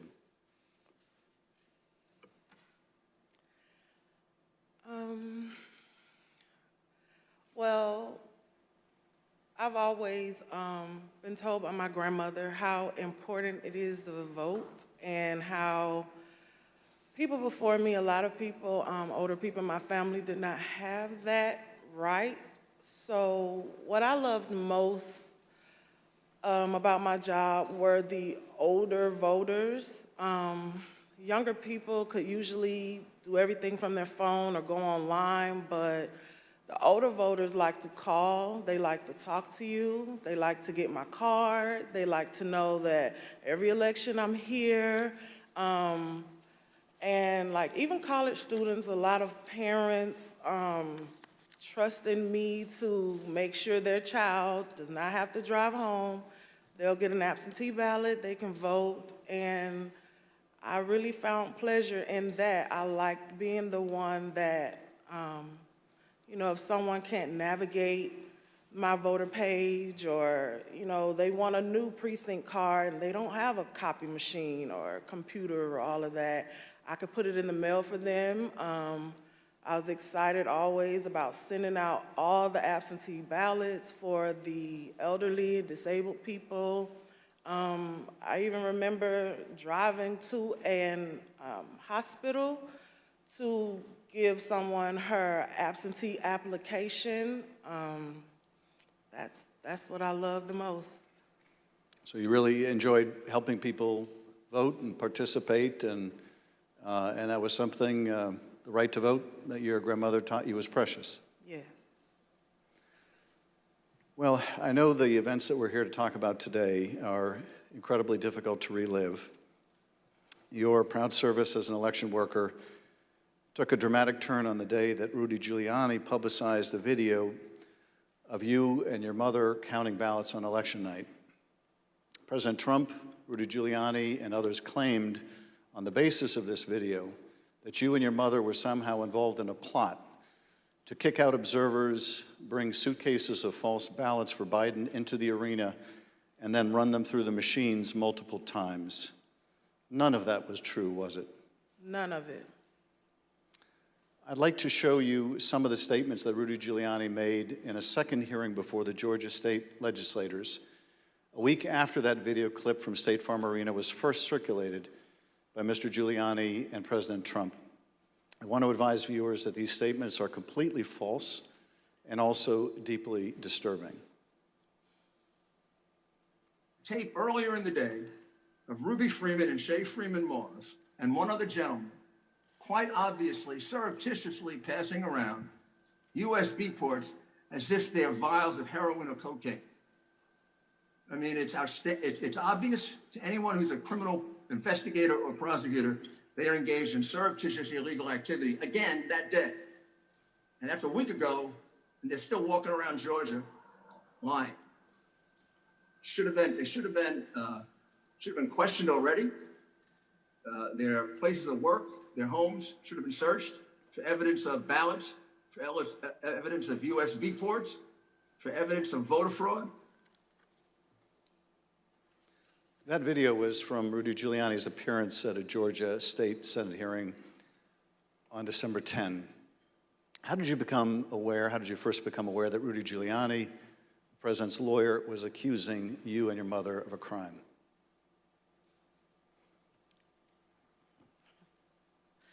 I was at work, like always, and the former chief, Mr. Jones, asked me to come to his office. And when I went to his office, the former director, Mr. Barron, was in there, and they showed me a video on their computer. It was just like a very short clip of us working at State Farm, and it had someone on the video like talking over the video, just saying that we were doing things that we weren't supposed to do, just lying throughout the video. And that's when I first found out about it. And were there social media posts that they showed you responding to those false claims? Well, when I saw the video, of course, the first thing that I said was like, why? Why are they doing this? What's going on? And they, just told me that Trump and his allies were not satisfied with the outcome of the election, and they were getting a lot of threats and being harassed online, and asked me, have I been receiving anything, and I need to check on my mom. And I told them, I was like, where have they, where have you been getting these threats? I don't believe I have any. And Mr. Jones told me, like, they're attacking his Facebook, and I don't really use Facebook. I have one, so I went to the Facebook app, and I'm just kind of panicky at this point because this has never happened to me, and my mom is involved, and I'm like her only child. So I'm just asking him, like, well, where are the messages? All I see is the feeds. Like, how do you get to the messages? And he said, it's another icon on your phone that says Messenger. And I went to that icon, and it was just a lot of horrible things there. And those horrible things, did they include threats? Yes, a lot of threats, wishing death upon me, telling me that, you know, I'll be in jail with my mother, and saying things like, be glad it's 2020 and not 1920. Were a lot of these threats and vile comments racist in nature? A lot of them were racist. A lot of them were just hateful. But yes, sir. In one of the videos we just watched, Mr. Giuliani accused you and your mother of passing some sort of USB drive to each other. What was your mom actually handing you on that video? A ginger mint. It wasn't just Rudy Giuliani. We heard President Trump make these false allegations repeatedly during his call with Secretary Raffensperger. Let's listen to a portion of what he had to say about you and your mother. We had at least 18,000, that's on tape. We had them counted very painstakingly. 18,000 voters having to do with Ruby Freeman. She's a vote scammer, a professional vote scammer and hustler. Donald Trump attacked you and your mother using her name 18 times on that call. 18 times. Ms. Moss, can you describe what you experienced listening to former President Trump attack you and your mother in a call with the Georgia Secretary of State? I felt horrible. I felt like it was all my fault. Like, if I would have never decided to be an elections worker, like, I could have done anything else, but that's what I decided to do. And now people are lying and spreading rumors and lies and attacking my mom. I'm her only child. Going to my grandmother's house. I'm her only grandchild. And my kid. It's just, I felt so bad. I just felt bad for my mom, and I felt horrible for picking this job and being the one that always wants to help and always there, and never missing out one election. I just felt like it was my fault for putting my family in this situation. Well, it wasn't your fault. Your mother was kind enough to come speak with us earlier. Let's listen to her story in her words. My name is Ruby Freeman. I've always believed that when God says that he'll make your name great, but this is not the way it was supposed to be. I could have never imagined the events that followed the presidential election 2020. For my entire professional life, I was Lady Ruby. My community in Georgia, where I was born and lived my whole life, knew me as Lady Ruby. I built my own business around that name, La Ruby's Unique Treasures, a pop-up shop catering to ladies with unique fashions. I wore a shirt that proudly proclaimed that I was, and I am, Lady Ruby. Actually, I had that shirt on. I had that shirt in every color. I wore that shirt on Election Day 2020. I haven't worn it since, and I'll never wear it again. Now I won't even introduce myself by my name anymore. I get nervous when I bump into someone I know in the grocery store who says my name. I'm worried about who's listening. I get nervous when I have to give my name for food orders. I'm always concerned of who's around me. I've lost my name, and I've lost my reputation. I've lost my sense of security, all because a group of people, starting with number 45 and his ally, Rudy Giuliani, decided to scapegoat me and my daughter, Shay, to push their own lies about how the presidential election was stolen. Ms. Moss, how has this experience of being targeted by the former president and his allies affected your life? It's turned my life upside down.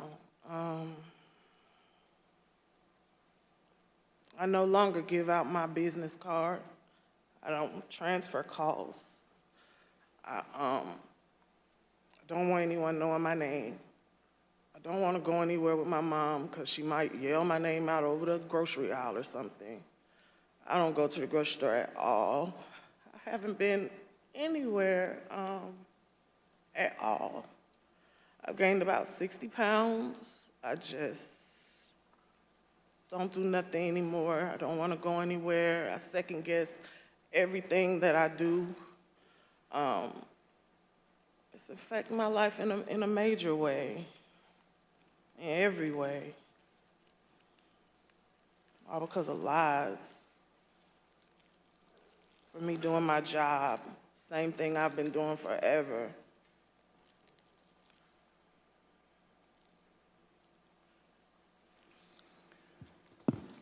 Your mother also told the select committee about how she had to leave her own home for her safety and go into hiding after the FBI told her that it would not be safe for her there before January 6th and until the inauguration. Let's listen to a clip of her story in her own words. Around the week of January 6th, the FBI informed me that I needed to leave my home for safety. And I left my home for safety around that time. Understood. How long did you stay out? Did you, remain outside of your home for your own safety? I stayed away from my home for approximately 2 months. It was horrible. I felt homeless. I felt, I can't believe this person has caused this much damage to me and my family. To have to leave my home, that I've lived there for 21 years. And, I'm having to have my neighbors watch out for me, and I have to go and stay with somebody. It was hard. It was horrible. And that your conversation with the FBI about needing to leave your home for your own safety or perhaps recommending it, do you remember, was there a specific threat that prompted that, or was it the accumulation of threats that you had received? What prompted it was getting ready to,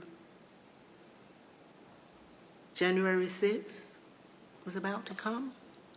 And they did not want me to be at home because of all the threats and everything that I had gotten. They didn't want me to be there in fear of, the people were coming to my home, and I had a lot of that. So they didn't want me to be there just in case something happened. I asked, how long am I going to have to be at home? And they said, at least until the inauguration. Ms. Moss, I understand that people once showed up at your grandmother's house. Tell us about that experience. I received a call from my grandmother. This woman is my everything. I've never even heard her or seen her cry ever in my life. And she called me screaming at the top of her lungs, like, Shay, oh my God, Shay, just freaking me out, saying that there were people at her home, and they knocked on the door, and of course she opened it and seeing who was there, who it was, and they just started pushing their way through, claiming that they were coming in to make a citizen's arrest. They needed to find me and my mom. They knew we were there. And she was just screaming and didn't know what to do. And I wasn't there, so, I just felt so helpless and so horrible for her. And she was just screaming. I told her to close the door. Don't open the door for anyone.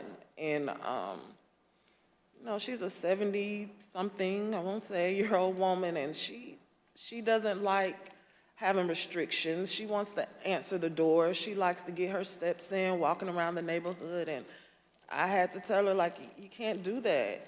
You have to be safe.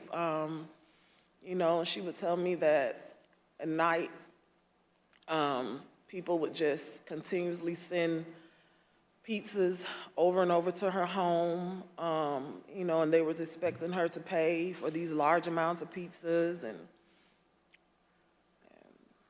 she went through a lot that she didn't have to. And once again, it made me just feel so horrible. In addition to the personal impact this experience has had on you and your family, one of the things that I find most disturbing is how these lies discourage longtime election workers from continuing to do this important work. Tell us, if you would, of the other election workers shown in that State Farm Arena video and their supervisors. How many are still election workers in Fulton County? There is no permanent election worker or supervisor in that video that's still there. And did you end up leaving your position as well? Yes, I left. Ms. Moss, I want to thank you for coming in to speak with us and to thank you for your service to our democracy.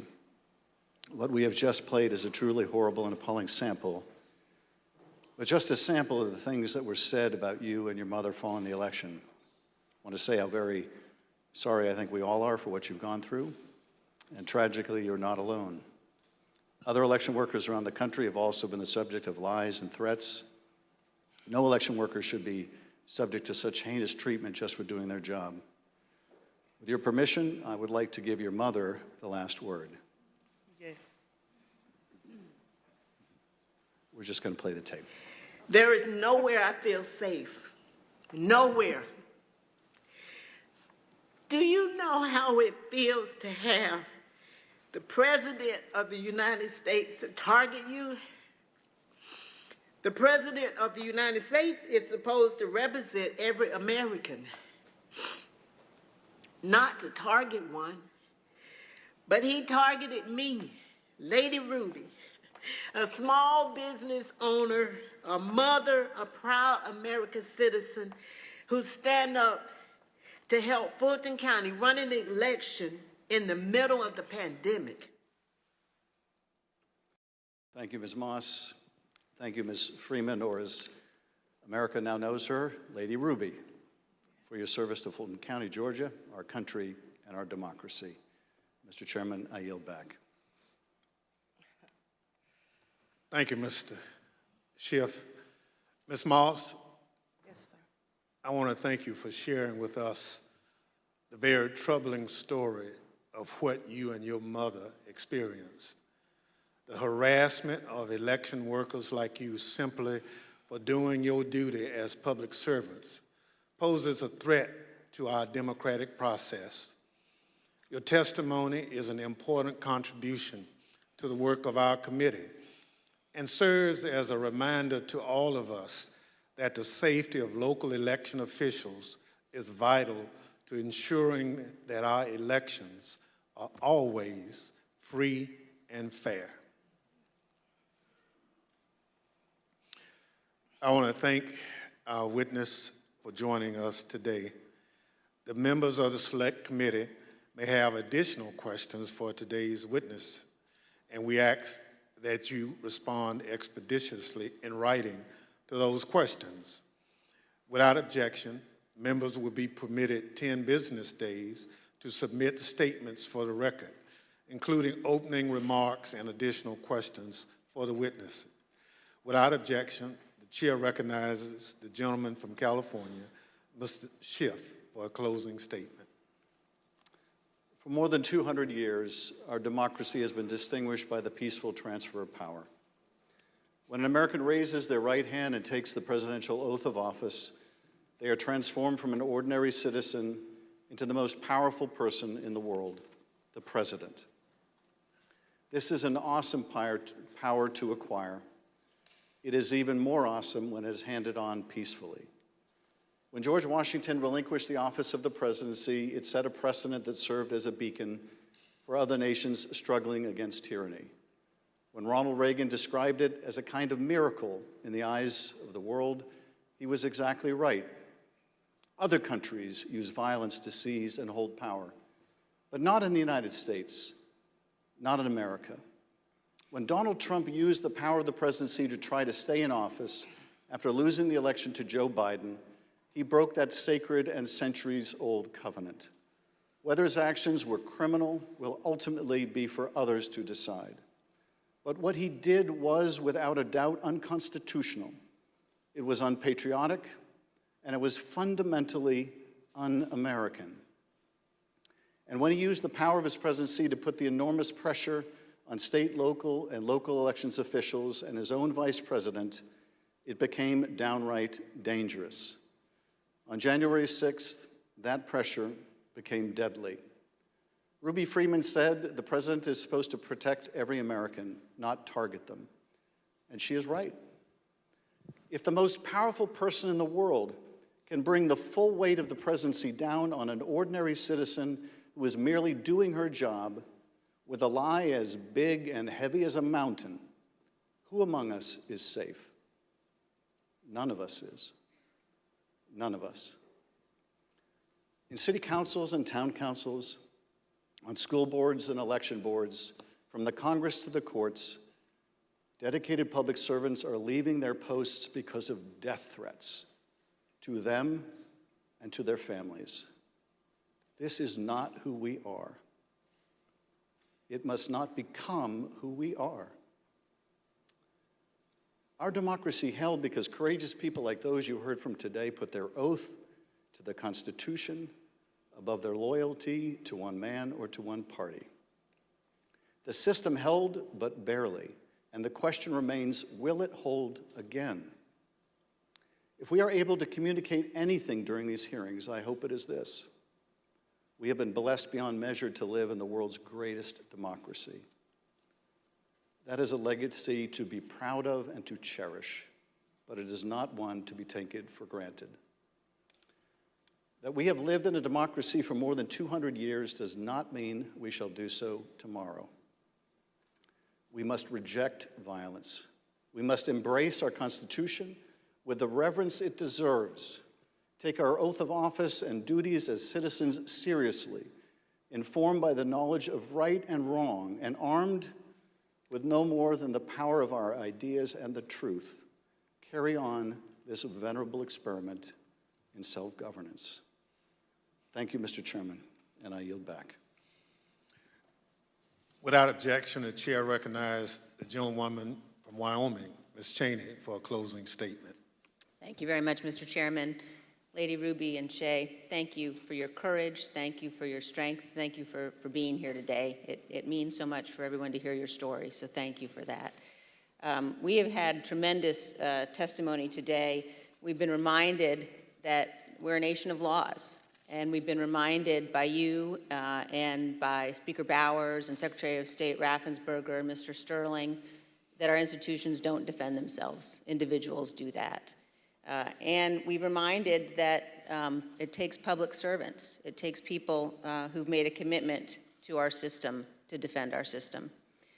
We also have been reminded what it means to take an oath under God to the Constitution, what it means to defend the Constitution. And we were reminded by Speaker Bowers that our Constitution is indeed a divinely inspired document. And so it's been an honor to spend time with you and with our previous witnesses here today. To date, more than 30 witnesses called before this committee have not done what you've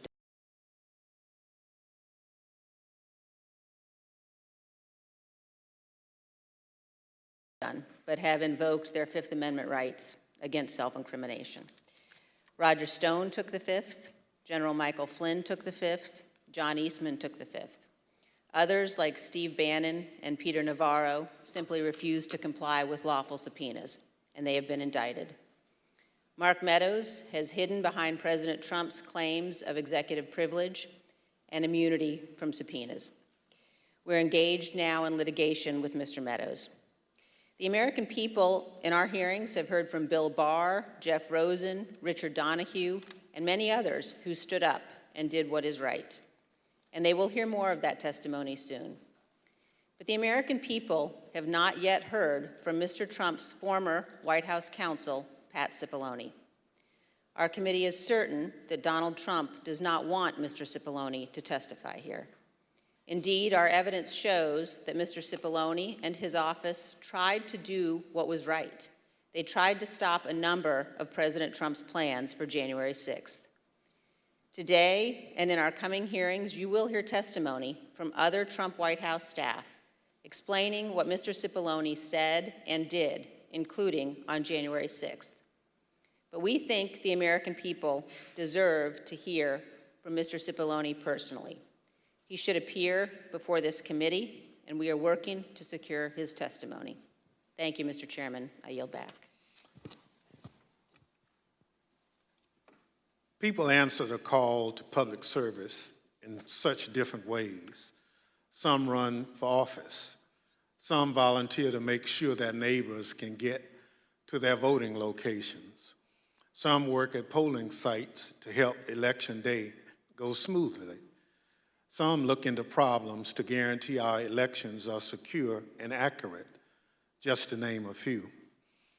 As I mentioned at the start of this hearing, when we talk about our democratic institutions, we're talking about these individuals and many others who do these jobs across the country. They represent the backbone of our democracy at its most important moments, when the citizens cast their votes and when those votes are counted. We've heard the stories of their courage. They've earned the thanks of a grateful nation. But for Donald Trump, these witnesses and others like them were another roadblock to his attempt to cling to power. On Thursday, we'll hear about another part of that scheme, his attempt to corrupt the country's top law enforcement body, the Justice Department, to support his attempt to overturn the election. Just as we heard today that Donald Trump was deeply involved in a scheme to pressure state officials to overturn the election results, we will hear on Thursday that Donald Trump was also the driving force behind the effort to corrupt the Justice Department.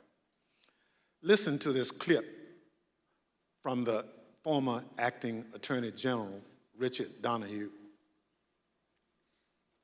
The president said, suppose I do this, suppose I replace him, Jeff Rosen, with him, Jeff Clark. What do you do? And I said, sir, I would resign immediately. There is no way I'm serving 1 minute under this guy, Jeff Clark. You'll hear from Mr. Donahue in person on Thursday as my colleague, Mr. Kinzinger, presents details about this plan.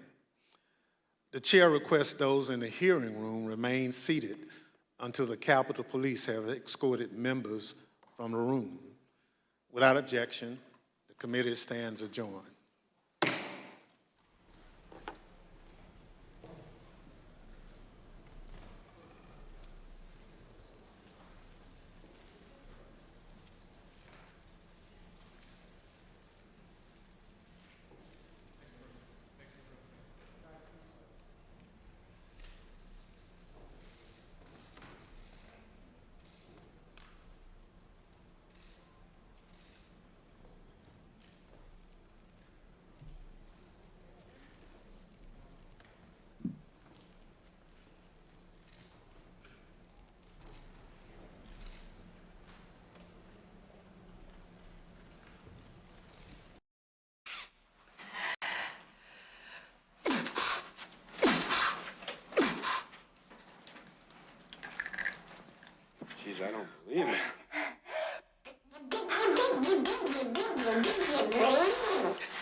I'm on.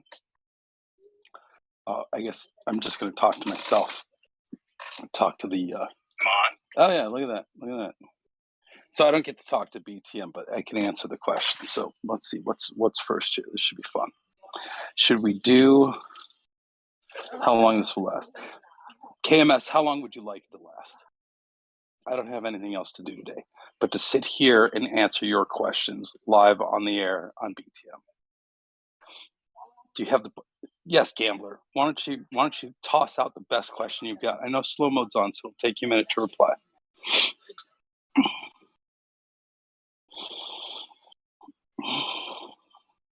Oh, wait, who is going to speak with behind the mirror? No, it's just us. It's apparently it's just me talking to you. You're welcome behind the mirror. I did watch the hearings today. I've been in here for, I think, a couple hours.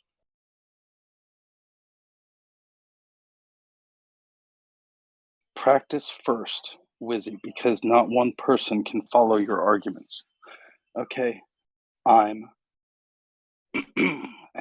literally have no idea where your logic is. You left it home. Chris, give Kerfuffle a raise. I like her. She's good for you. I have a good team of people. We are a good team. You're welcome, Telescope. You know me. I don't, I don't shy away from anything. I have nothing to hide. So.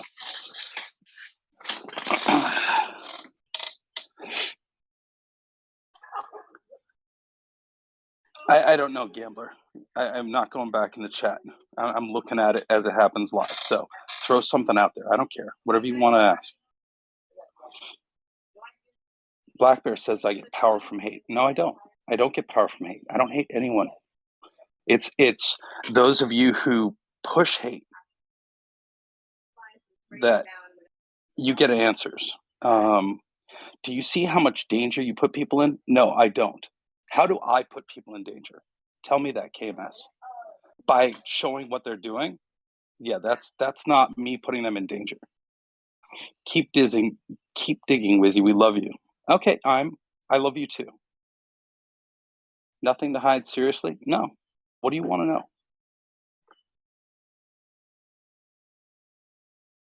I'm here for you. Racine loves Tucker, not me so much. I get that.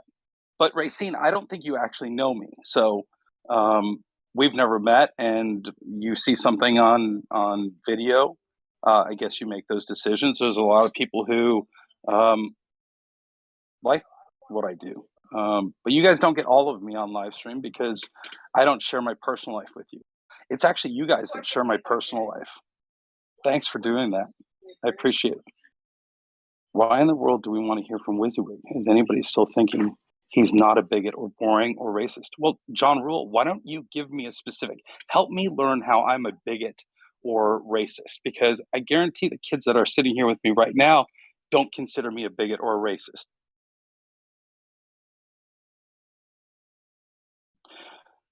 Why were you dogging out the van? They had every right to park in that.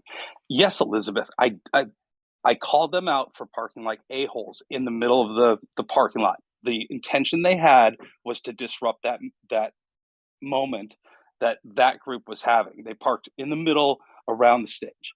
They parked like assholes, and that's what I called out.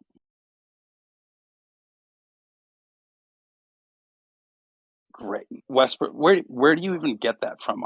You're absolutely insane. Wizzy's Donnie Jackson published me.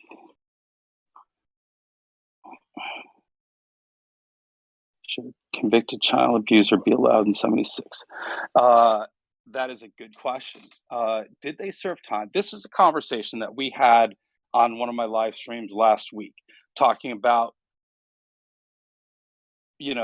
I would say that convicted child offenders, right? Whatever you want to call that.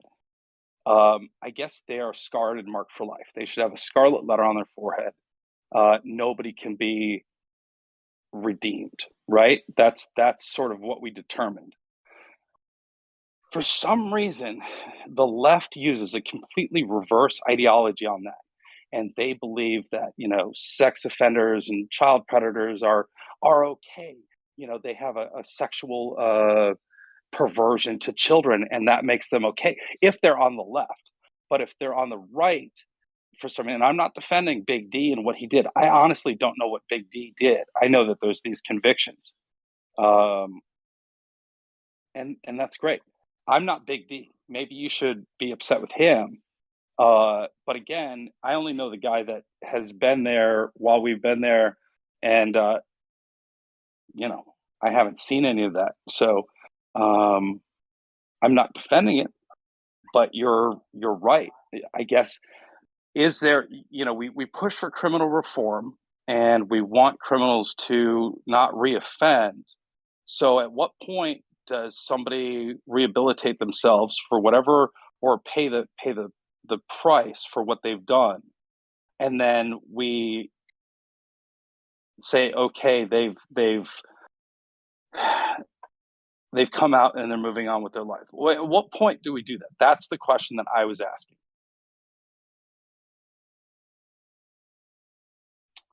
Jackknife wants to talk about my ex-wife. Well, that's none of your business, Jackknife. But it tells me what kind of person you are. Was it your bigotry? No, because I'm not a bigoted person. The only people I hate is people like you, Jackknife, because you're just an asshole. Oreo loves.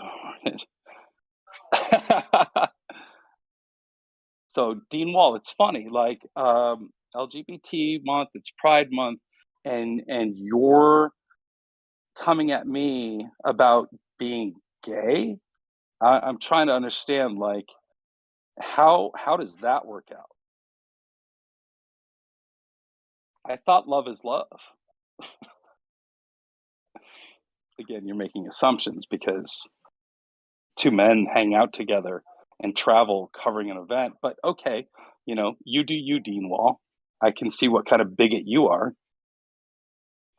I'm falling behind. I'm jumping ahead. Yeah, Gambler, I missed it. There was too many other things going on. Sorry. If you're such an honest person, why did you remove the videos yourself showing the convoy making shootings? Where is the honesty? Susan, they're all still up on Facebook. You can go there and watch them. YouTube has extremely strict terms of service. So I remove every live stream after it's done because of all the strikes that we got at the beginning of the TPC in that first week and a half. That's why. So that's YouTube's doing. There were people who were claiming it was gunfire. There were no guns that were. Well, there was a holstered gun on Outlaw on Rat Rod, but yeah. Chris, you harassed the people in Oakland who were wearing masks in their own goddamn driveway. Yeah, Emerson, that wasn't harassment. They were yelling and screaming at people. I was there covering the event. So you call it what you want. I get it. You're stalking video news all week. That's cool. I get it. You're going to have your personal interpretation of what that was. And any reasonable human being who watches that knows that that's not what was going on. So it's all good. CKM says, Chris, I respect you coming here. Thank you. You can watch my live stream. We talk about the same stuff. Please turn up your volume. It's up. I'm talking. It's my headphone. Maybe let me put the other one on. Maybe it's not picking up enough. We just saw you at the Capitol with Proud Boys. Princess of Dairy Queen. Yeah, I was there covering January 6th. I did a road trip from LA to January 6th to DC. In fact, I covered Trump's speech the night before in just north of Atlanta. Wizzy is undercover Antifa. Why else would he promote these people? I'm not promoting them, actually. I've never actually given out the link or said anything more than BTM. I actually don't promote this because mainly of you guys in this chat. I wouldn't promote this kind of hate, but I do pay attention to it because I know that you guys love to talk about me while you're in here. You scream at street people with Convoy to try to make the story. No? Where do you see that, Black Bear? Where do you see that? Hey, Linda Lou, how are you? No, Linda Lou, you're actually wrong. I am anti-fascist. We are what the true anti-fascists are. We do not believe in fascist governments. Hence the reason why this group is out here, because the fascism that is happening in our government right now, Joe Biden and the political ruling class right now is fascist.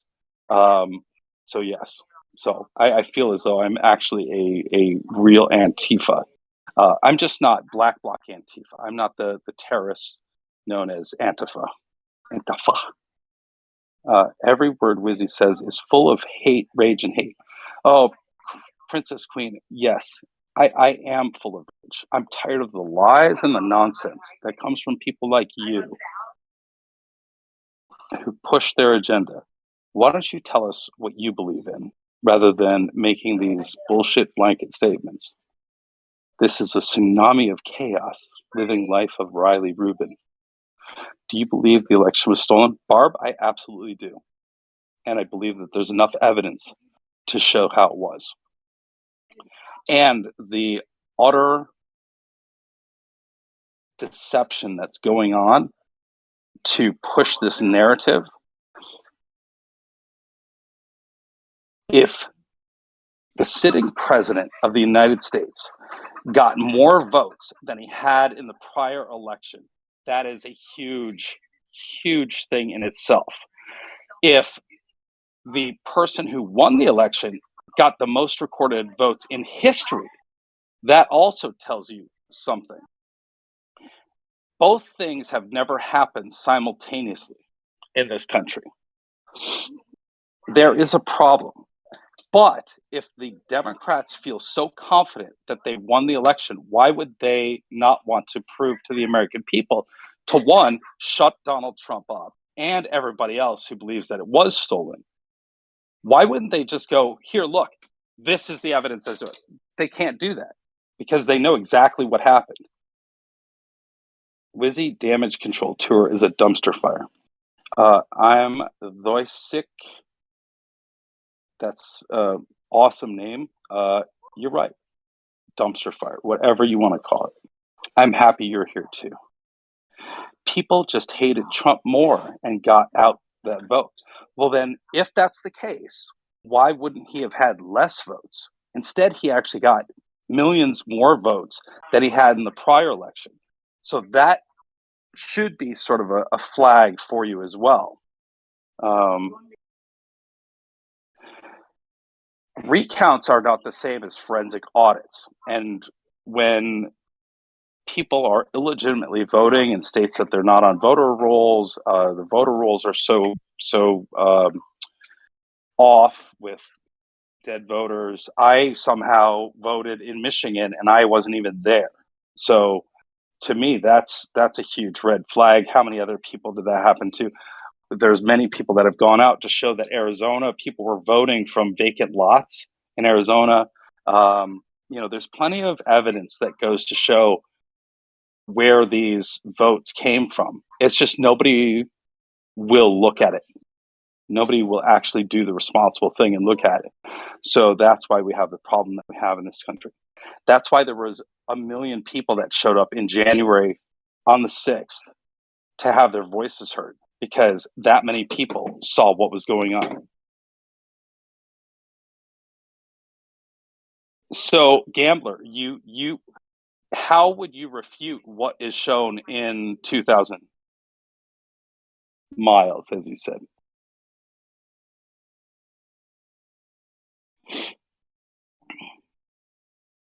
Justy, see, again, you make assumptions. I don't have a single My Pillow.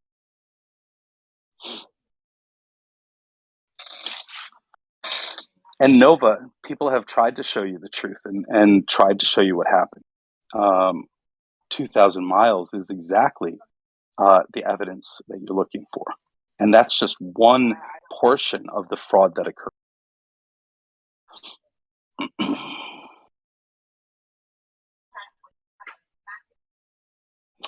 The data collection, how they determined the process of these phony ballots that were being distributed.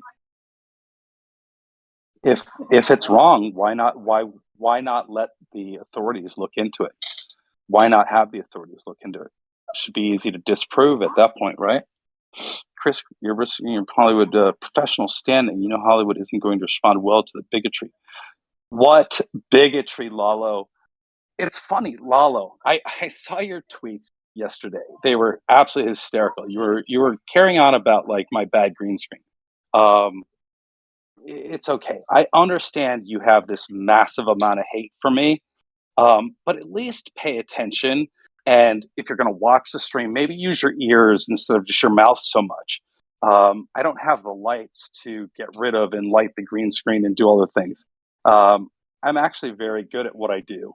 You wouldn't know that because you don't know what that is. You don't know anything about me. And yeah, there's a reason you're blocked on my channel, Lalo. Because you're loco. And I know you got the hots for me. One day, you and I will have a date.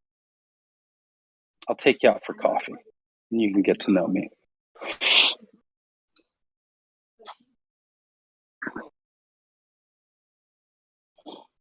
A taste of your own medicine. What? Sunny days. I love chat. It's really something else. You said you watched the hearing today. What are your thoughts? Barb, you've asked that before. It's utter nonsense. It is a one-sided circus, as you like to call it.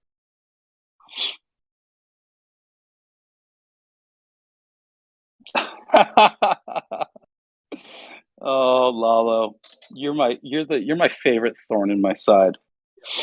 Why don't you put a real picture of you up there?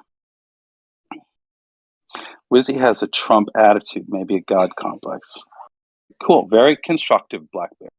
Very constructive. This is the time that you have to talk to you in your space, and that's how you want to be. That tells me a lot about you guys.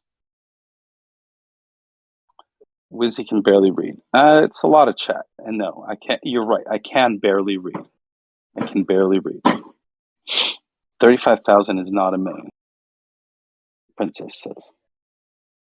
Why are you avoiding questions about? I'm not seeing every chat message that goes by. It's all moving so fast. Susan says you're because I said something positive about Josh. Such a joke. Well, Josh is a tool, so that's probably the reason why.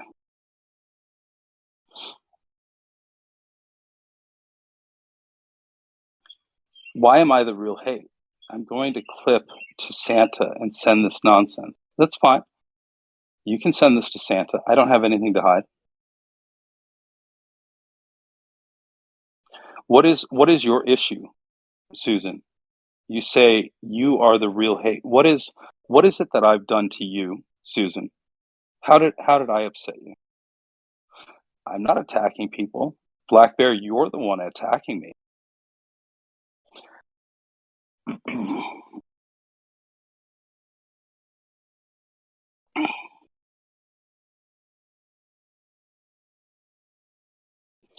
Well, why don't you, Gambler, why don't you educate me on what I'm doing wrong specifically?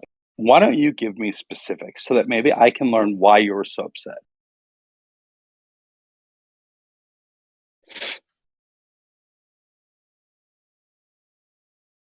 Black Bear, okay. You're useless, Black Bear. You got nothing. It shows. Wizzy, how much drug use other than cannabis and drinking did you witness with the convoy? I didn't see any. But I'm also not part of the groups that were hanging out and,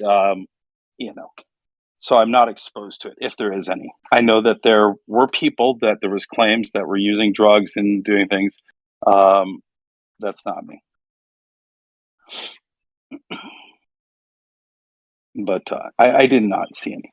I never saw anybody that was necessarily high or, I don't know. There was nothing that was directly overt that I saw. Josh has a family that loves him. Good.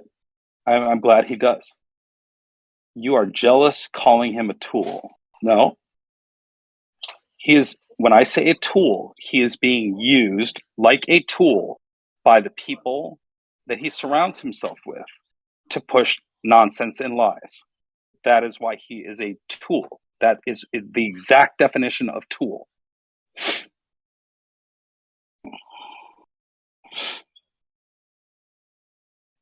Sandra, I know it's a bash room, but I'm willing to be bashed because, again, you have to put yourself out there for people like this to be able to see reality. They cannot see this new reality unless they're exposed to it. So this is my way of giving them the opportunity. Jackknife. As a journalist that's learning more about quote unquote journalism, you may not like my sense of journalism. My sense of journalism is putting the camera out there for you to see, unedited, for you to make up your mind. I think that is actually the most honest type of journalism there is. So you may not like my type of journalism, but it is journalism. It's not maybe your type. Okay, well, there's other types and other actual quote unquote journalists that should be following this convoy. So Robert is hysterical. I am a journalist covering this event. I am not a participant. I am not an activist like other people with cameras have made that claim that they are activists. I am there in the capacity of journalism and covering the event. That is what I've been doing. But Robert, it shows me who you are as a person when you use sussy wig. Like, are you really that? It's really amazing. You have to take a deep look inside and do a little self evaluation when that's the type of shit that you type in the comment section, because you have the choice. You make the decision to punch in what you do as an anonymous person in a chat.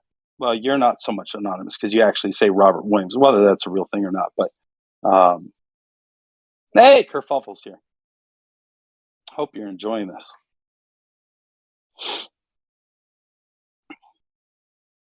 John says, it's because you're not a journalist. You're not just like the Orioles, not a journalist. Yes, John. Whatever you want to call whatever I do, I'm here with my camera and it's live when it's live. So again, you call it whatever you want. Great.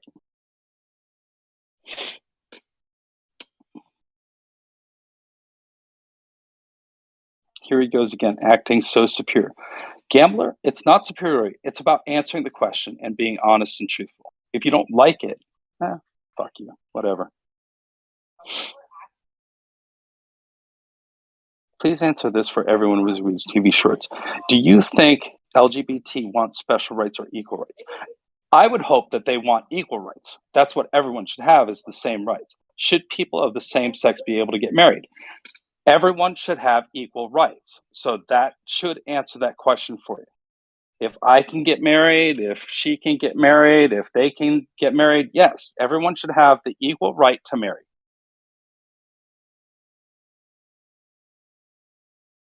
Hopefully that answers your question. Noble, impartial. Yeah, Barb, I agree with you, and I would expect that for all journalists. Now, every journalist, according to some other people that I've had this conversation with about journalism, there is no impartial journalist. Every journalist is going to be slanted in a direction. However, their writing should be able to, or whatever they're doing, should be able to be centered, but it's obviously going to have a slant to it because everyone has a slant. How's that? But I don't hide the fact that I'm a conservative or wherever I am. Obviously, I tend to lean more to the conservative side, but Telescope and I have had that conversation, and I go with issues. I don't really go with parties, but sit still, Lizzie. The volume is all over the place. Yeah, I had to move around. I had to get out of the sun. It's getting a little warm.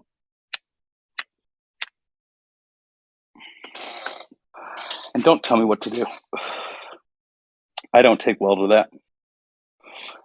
You've probably seen my streams. I don't answer demands well.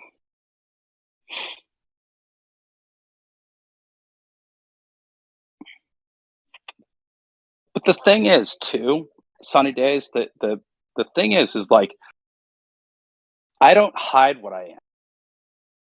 I don't hide who I am, and my feelings I don't hide because I do have feelings just like anybody else. So I'm honest about that. So it's not difficult to know sort of where I stand on an issue if you really listen and pay attention. But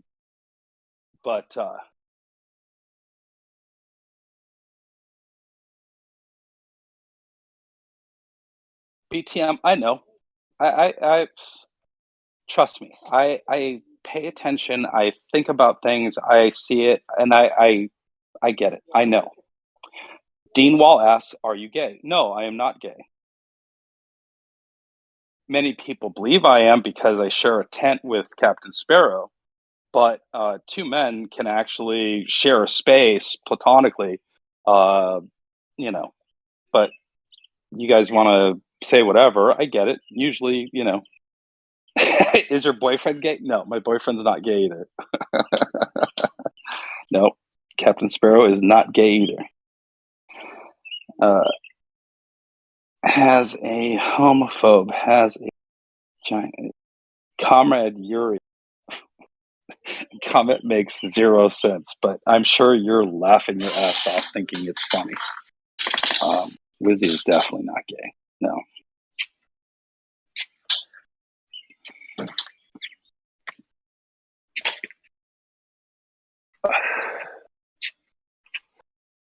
I've never seen something more frustrating in all my life. The chaos is overwhelming, says living the life of Riley Rubin. There is a lot of chaos, isn't there? And the division that everyone sows. The one thing I found is that people have a lot more in common than they actually realize when you talk to both sides. Do you feel the term patriot has been hijacked by the woke right? It's often been a really good question. What is a patriot? I would define a patriot as somebody who believes in the Constitution and the country in the simplest terms, I would say. That is what this country is founded on. That, to me, would be true patriotism. If you intend to change that, I would not consider you a patriot in any way. That's my Princess Queen Dairy Queen says, "You're an extremist," but doesn't say why. Wizzy has officially got nothing better, kerfuffle. Again, one of those. I know I use the chat myself. I know you have a lot of characters you can use to fill up there. You should expand on your ideas. A proud boy with a camera. Interesting. So, Princess of Dairy Queen. What is a proud boy? Why don't you tell us what a proud boy is? I've researched the Proud Boys. I know how they started. I know where they started. I know what they're about.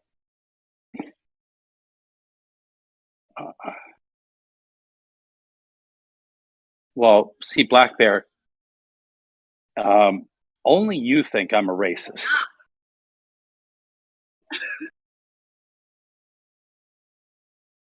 I guarantee my friends don't think I'm a racist.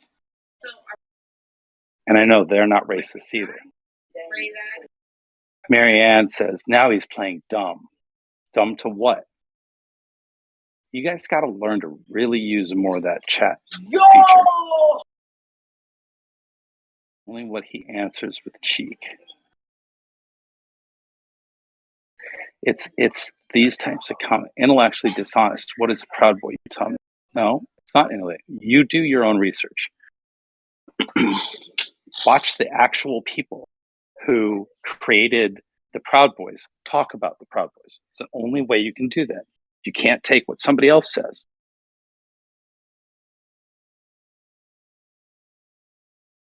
Why are they pleading guilty? Because perhaps some of them are guilty of what they're actually being charged with. And cooperating with the feds? Yes. Emerson Biggins, I'm sure they are. I mean, your name. Let me ask you this. If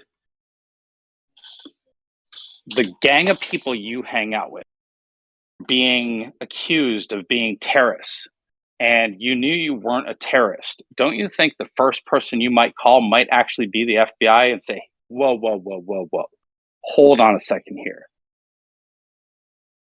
and reach out to law enforcement and say, no, this is not what's going on, and actually talk to them? Because I don't know if you've noticed, but most quote unquote patriots, true conservatives, are law-abiding citizens, and the last thing they want is any sort of allegation like that.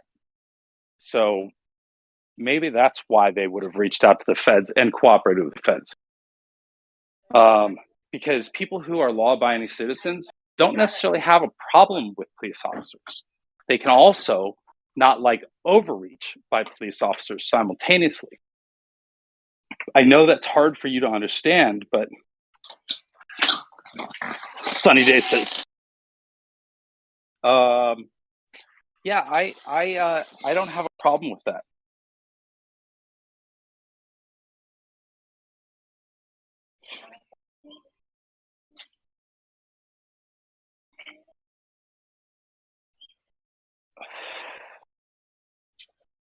Law-abiding, LOL. Ever been in a small red town? It's all meth and drugs, and that's a problem. We should get that cleaned up. We should stop these drugs from coming into this country. I absolutely agree with you, Comrade Yuri. Al Munson says, WYSIWYG, are you a Proud Boy? No, I have never been a Proud Boy. I have never been jumped into the Proud Boys. The only Proud Boy I've ever personally met and talked to is another streamer by the name of Eddie Block.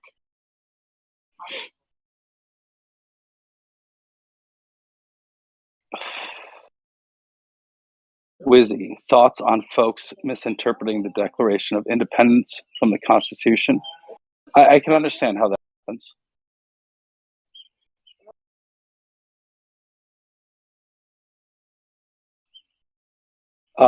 Landon, I think drugs are bad. It deteriorates our society.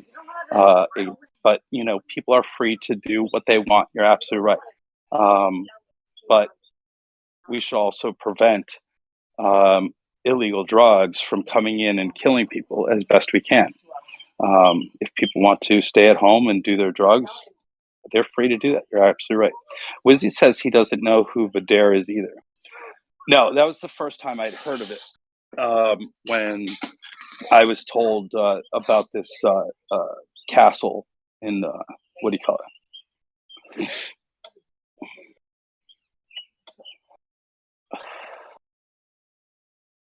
Wizzy is choking on his own words. No, my mouth is dry. It's hot out here. I'm sitting in the garage smoking cigarettes. Talking to you, Sunny Days, loser. Why do you follow the Proud Boys? Dean, I've been following Antifa as well. Does that make me Antifa?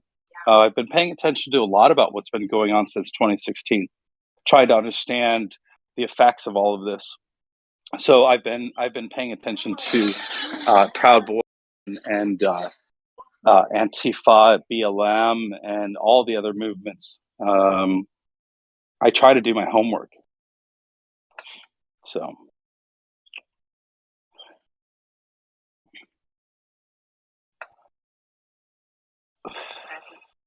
sunny days. I wait with bated breath to answer your question.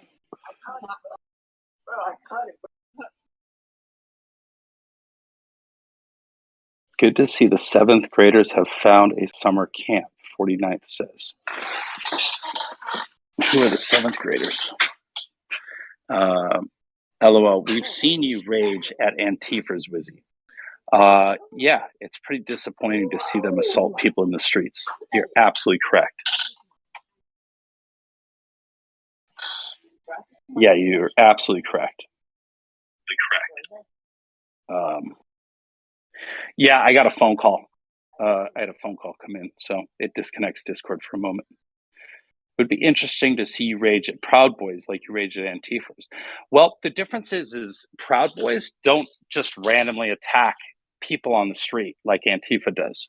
Proud Boys have traditionally stood up for people in the streets when when Antifa goes out and commits violence and destruction in our streets and the police stand by and do nothing. Yeah, Proud Boys have gone out there to stop that. They, in fact, are the only ones that have done that.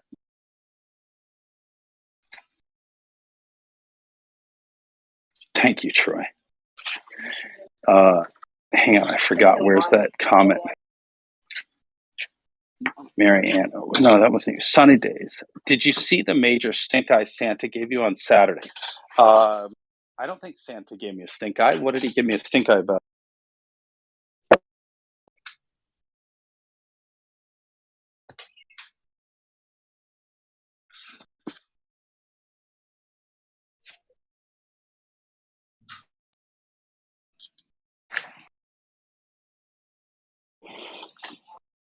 All right, headset problem fixed. What did he give me the stink eye about?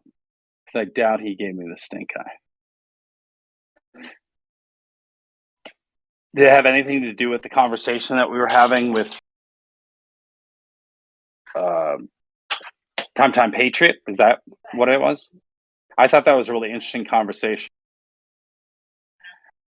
Would you speak on the shooting at the overpass?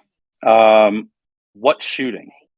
I heard bangs and noises, but I don't know specifically that there was a shooting. There's no evidence of a shooting.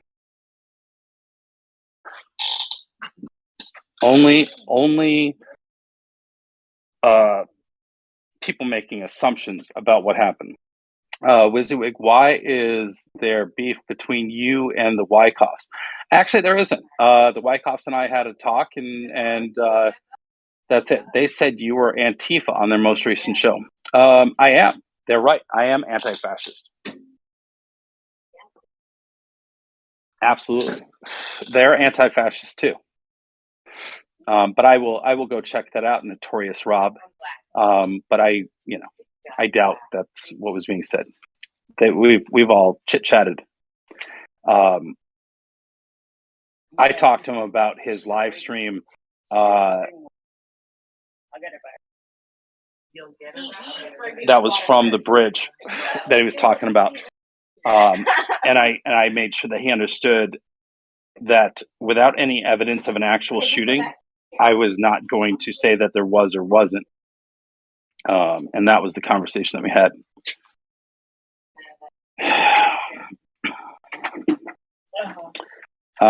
Proud Boys says, don't have to deny that you're affiliated with us, Wizzy. Be a stand-up guy. Well, one, I guarantee you're not anything to do with Proud Boys, and I'm actually not affiliated with Proud Boys. So you can say that, but thanks. And you know what? I'd actually sort of be proud to be, because I know who they are and what they stand up to.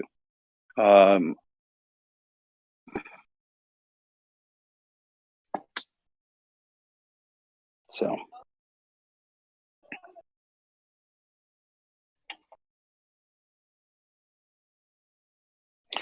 Marianne, what lies are those?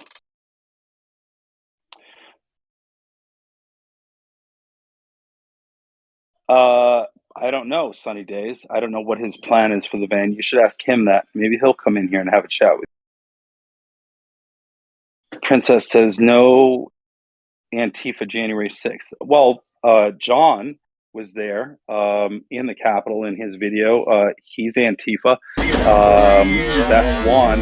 And then there was others who were seen changing out a block and getting into Trump gear. That's a video that's been out there and people are aware of. But yeah, you keep thinking what you want. That's okay. Wizzy's going to get jumped in now. I might, and I'm okay with that. Thank you. Have a nice day.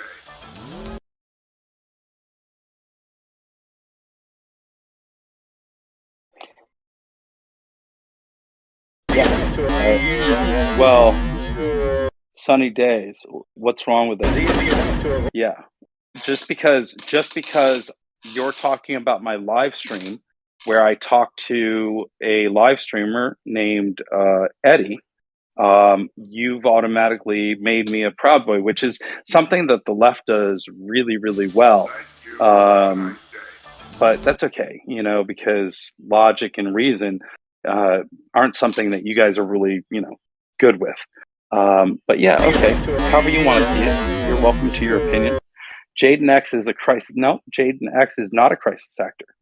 Jaden X, if you've watched his body of work and paid attention over the last several years with his work up in Portland and his affiliation with Antifa, yeah. But local, I know exactly why you're saying what you're saying, because you don't want the boogeyman to be real. I get it. There's Robert again. You do it as well, don't you? Everyone is Antifa, right? No, I didn't say everyone is Antifa. I just point out those who are Antifa. And I've documented those who are Antifa. It's all good. Robert, you are familiar with their process of blocking and deblocking, aren't you? The sole purpose is to never be Antifa until you are Antifa. It's like that whole Batman thing where Batman goes into his cave and comes out in the suit, right? Nobody knows it's him. Well, guess what? You can actually figure out who's who, even in the block. Give it time, you'll find out. Wiz, you have no idea what Antifa is. Oh no, Nick Truff.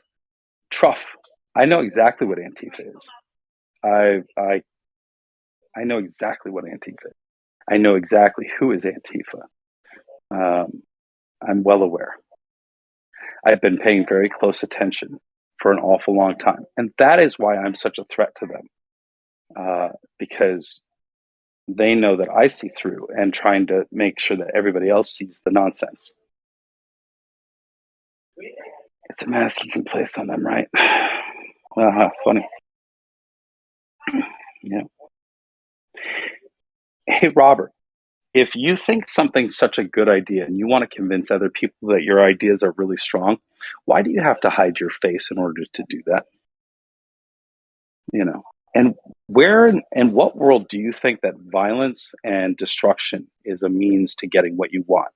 Because I don't think they've gotten anything they want. It's all they've done is created division in this country. And those politicians that want to hide in those news organizations that call it peaceful protests.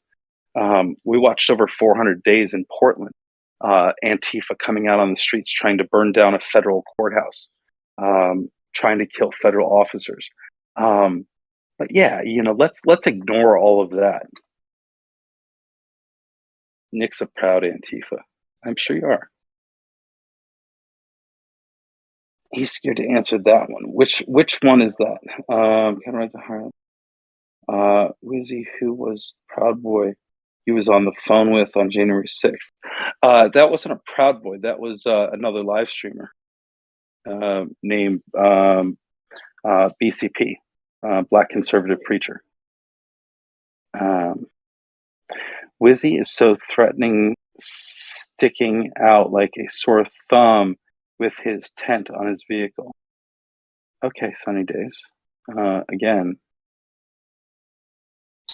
Antifa actually fights tyranny? No, they don't know what tyranny is, Al Munson. Actual Antifa in Europe and, let's say, Hong Kong, they know what fascism is.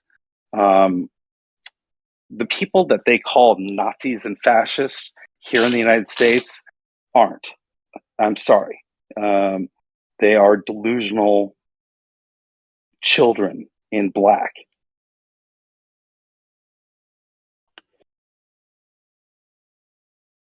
Dean Wall asked, who radicalized me? How am I?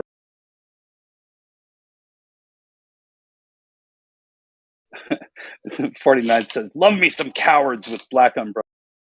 Proud Boys show up and Antifa scatters. Enough said. You're right, Troy. Did I serve in the military? No. I did not. I wish I had. I think that probably would have been really good. I could have used some of that discipline. I didn't come from a military family. I didn't have that sort of push. So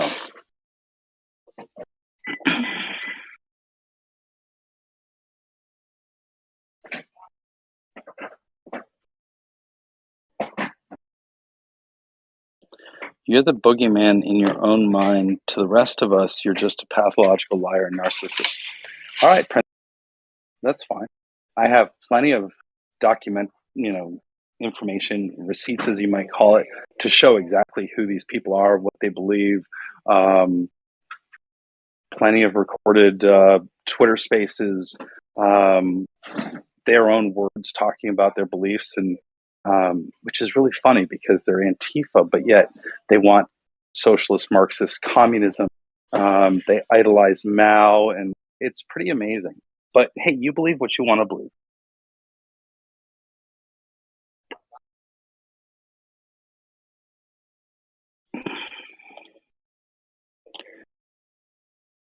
Dean Wall asks, are your parents proud of you? Well, before they all died, they were, yes. But thanks for, bringing my folks into it.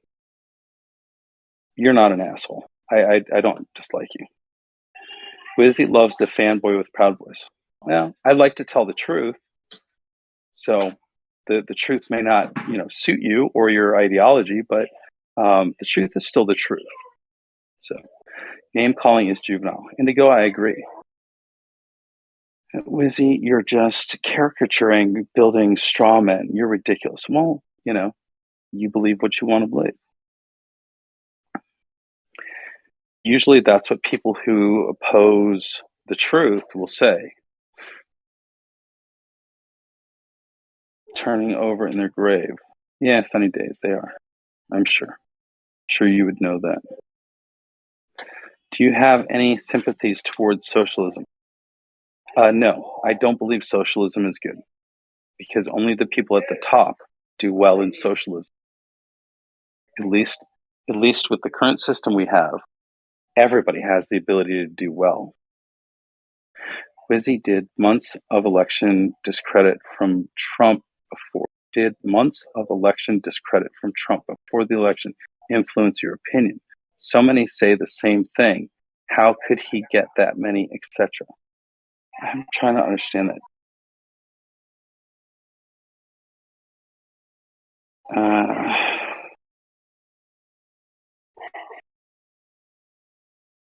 Cool. Awesome. Susan, I just saw your message. Good. I appreciate that.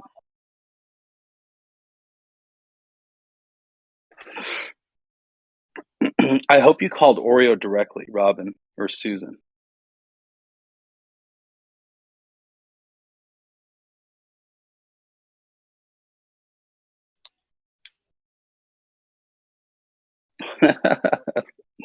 Dairy Queen. What's your favorite? Do you like that nutty something? The parfait. What's that called? What's the chocolate and nut parfait thing called? From Dairy Queen. I forget.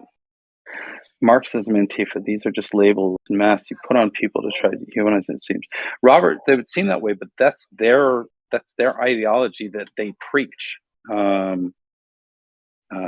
That's their thing. I don't make this stuff up for enjoyment. It's what I've seen on the street. It's what we've watched for the last 4 years plus. Just because you don't want to admit it, this idea that they are just an idea. Anti-fascism is an idea that is absolutely correct, and that is why the DHS published their paper that talks about extremists, terrorists within the organization, because even anti-fascist protesters still have a First Amendment right. The difference is that you get the extremists that cause violence, harm to others, destruction of property, that then are considered the terrorist element because they use the threat of violence to exert change. So yeah, but that's, you believe what you want.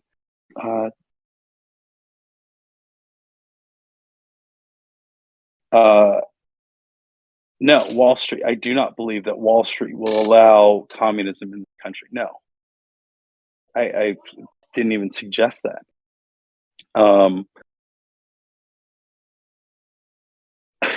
John,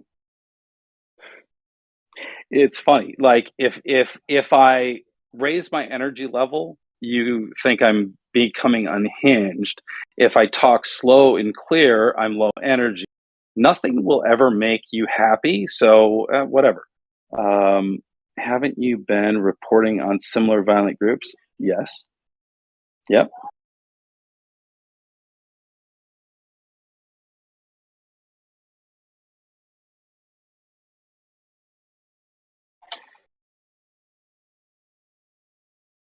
Oh, Susan, it's trash comments like that that are really unbelievable.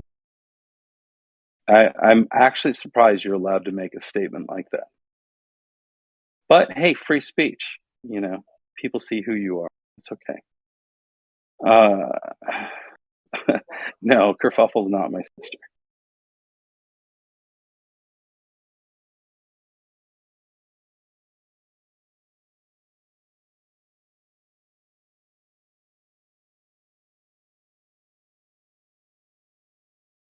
If you don't realize that protecting civil rights is not a guarantee, then wake up. Protecting civil rights is not a guarantee. If you don't realize, that doesn't make any sense. Not a guarantee. I thought our civil rights were guaranteed under the Constitution. Everyone's civil rights.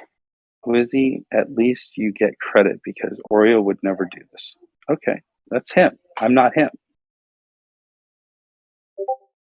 Chris, what statement could you make that would change the perception of you here? I don't know. I'm not necessarily trying to change your perception of me. I just would actually like you to hear me, just like you want to be heard. But I think you'll notice a big difference in the way I speak to people and the way I speak to you. I give up. We all lost because we continue to fall for the insidious ways of the real enemy. Again, Freebird, no idea what you're talking about. Wizzy has content. Oreo streams folding chairs. Okay. Wizzy needs some Ativan and anger management therapy. No. Princess, I think you've seen on my live streams how I control my anger quite well. Quite well. We see you antagonize people on camera.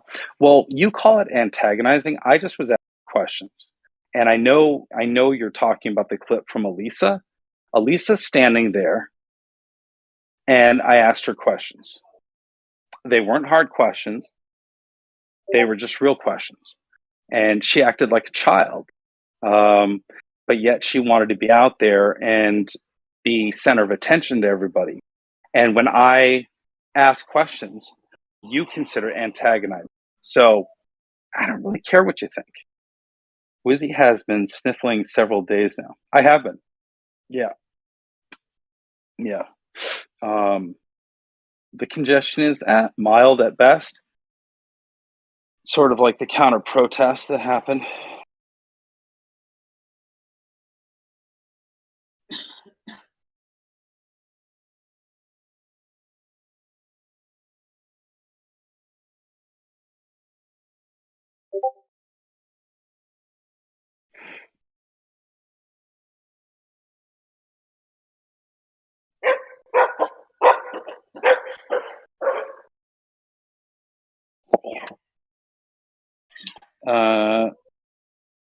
Telescope asked, do you think there should be any new constitutional amendment? I don't see the need for one. What's on your mind, Telescope? What do you think there needs to be an amendment of?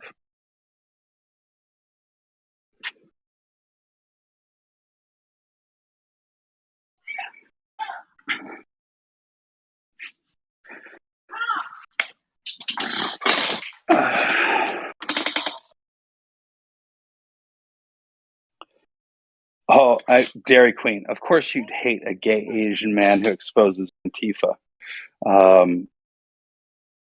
It's sort of obvious and becoming more and more obvious to millions of people why he's been attacked the way he has.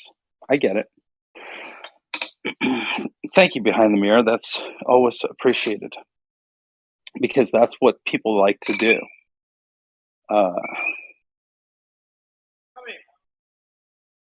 Actually, Lolo, if you were paying attention, we talked about constitutional rights and how everybody should have that right to marry.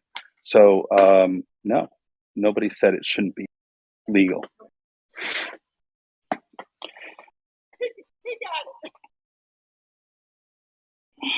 Lizzie, does the 76 movement attract so few people, even patrons? Nick, that is the $1 million. I wonder that same thing. I've been sitting here watching this, and I don't know why. There's obviously a demographic of people that they do attract. Why there's not more support, I don't know. I wonder that every day.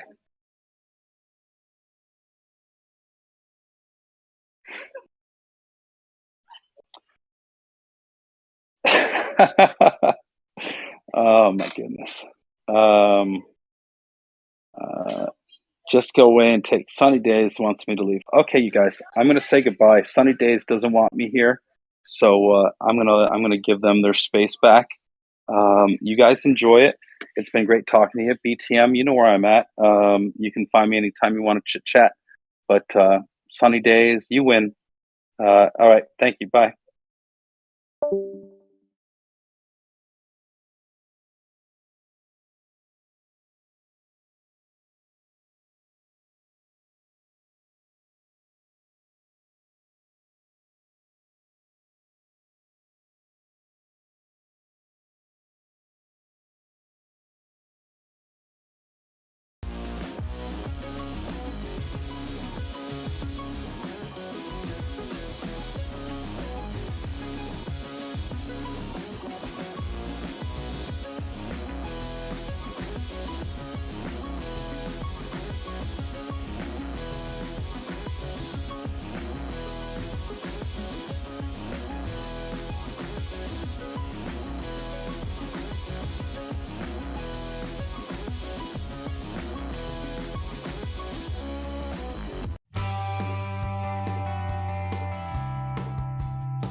and all other school parent groups about the country, and you must stand united on this and stamp out this frightful assassin of our youth.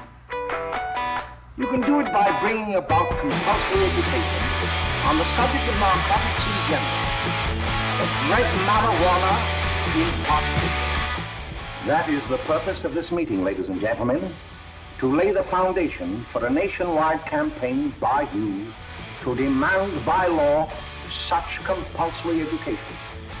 Because it is only through enlightenment that this scourge can be wiped out. Out of the traffic in these drugs, a lawlessness that we can scarcely estimate has grown and is now flourishing. It exists in almost every city and hamlet in the country.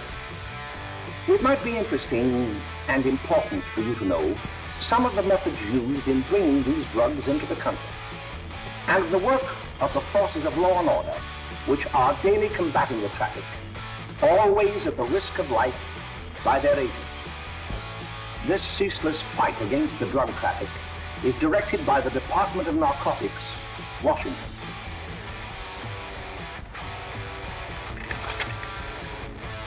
I've received a letter of vital importance from a member of the Narcotics Bureau. I'm going to read this letter to you. My dear Dr. Carroll, the suppression of the use of marijuana and of the forces lurking behind it are the most important jobs this department is now engaged in. At the outset of this letter, there is one vital fact I would like to submit. There is a powerful agency. I speak of the school parent associations of this country, which can be invaluable in stamping out this scourge. Their help, their eternal vigilance, could be the deciding factor in our fight against it. The weed marijuana is grown in every state in the Union. Recently, in the city of Brooklyn, New York, a field of marijuana was found behind a tenement court. The weed was here being cultivated, regularly stripped and dried and sold in schools and at government army posts in and around New York. The dried leaves and berries are ground up and made into cigarettes by a simple hand machine. The deadly narcotic is thus quickly and easily prepared for its market. The sale of marijuana is even more difficult to detect and halt than the traffic in drugs such as opium, morphine, and heroin. They are hidden in fake jewelry cases, in the heels of shoes, women's shoes especially, because the drugs can be secreted in false heels. Hollowed shaving brushes are another medium. Books with false centers are often used. Watch cases are convenient hiding places. The value of drugs thus seized is enormous. Recently, a huge supply of heroin was taken. It was concealed in an apparently harmless shipment of 35 barrels of olive oil. The deadly drug was burned in the incinerator of the Bureau of Engraving and Printing. And more vicious, more deadly even than these soul-destroying drugs is the menace of marijuana. No doubt many of you do not believe that these things do happen, but they cannot happen to you. You may also believe that the facts have been exaggerated. Let me tell you of something that happened right here in our own city. You probably read about it in the papers. However, I'll give you the real facts behind the case. There was an apartment near one of our high schools. It was run by a woman known as May Coleman.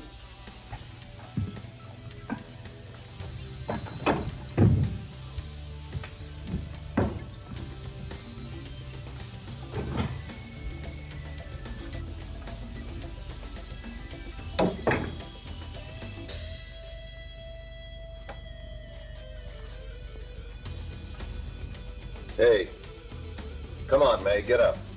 What time is it? Time to get up and give this place a going over. Looks like the Marines had landed. Oh, that bunch last night was high enough to take over the Marines and the Navy. You better get on the job. Some of the kids may be up this afternoon. Oh, Jack, we can get along without dragging those young kids up here. Oh, why don't you button up your lip? You're always squawking about something. Got more static than the radio.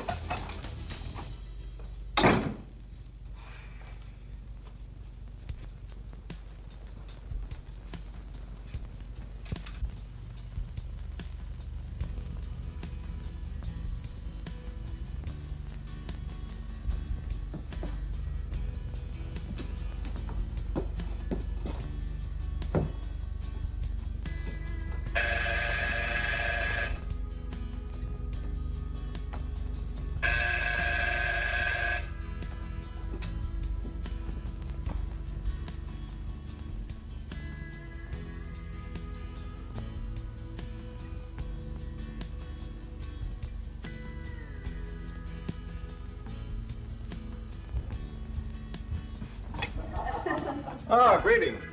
Well, hello, fella. How are you? Fine, how are you? Come in. Come in. Glad to see you. Is May in? She'll be right in. Just sit down and make yourselves comfortable. Hey, what kind of a joint is this, Eddie? Oh, it's all right, Gwen. See, they probably had a party last night. Oh. A couple of your customers, May. Yeah? They're old enough to know what they're doing. Not like those young kids you bring up here. All right, all right. Listen, I'm gonna blow. Where are you going? I gotta make some deliveries, and I'll probably drop by Joe's place and bring back a couple of the kids. Oh, I wish you'd lay off those kids. Oh, why don't you get over that mother complex?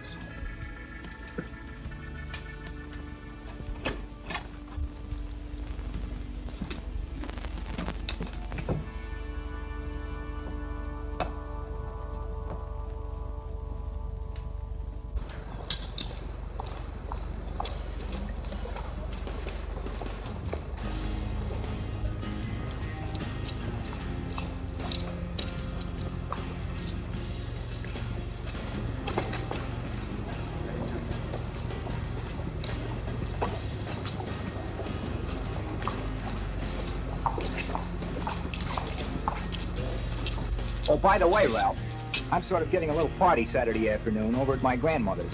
You know, the place with the swimming pool? Like to come? Thanks, Eddie. Maybe I will. I'd sure like to have you. Okay, I'll probably drop over. So long, Ralph. See you later. Hey, Ralph. Hi, kid. Fine, Jack, and you? Oh, great. Where you heading? Oh. Hey, how do you like that?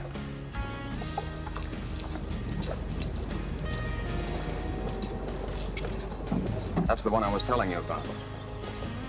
Very nice. I don't know why you want to make such a fuss over that Ralph Wiley. Oh, he's a swell swimmer. He made the freshman team that year he went to college. Yeah, and that lets him out. My dad knows his family. None of them are any good. His father and mother just got a divorce from Paris. Yeah?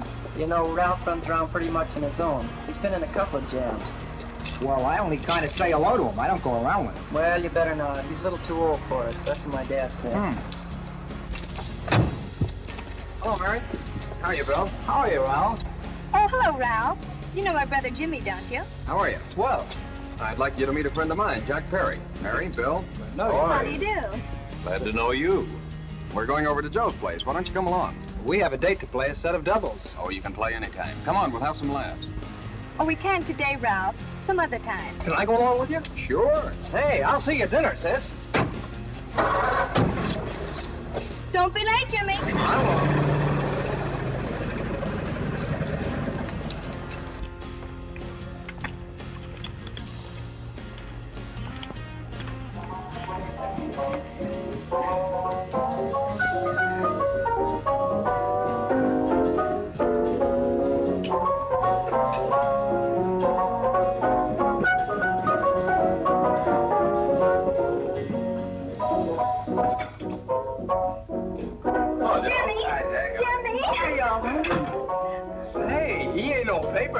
Why, don't you know him? That's Hot Fingers Pearlie. Boy, he really swings out hot with a mess of jive. You want to dance? Sure.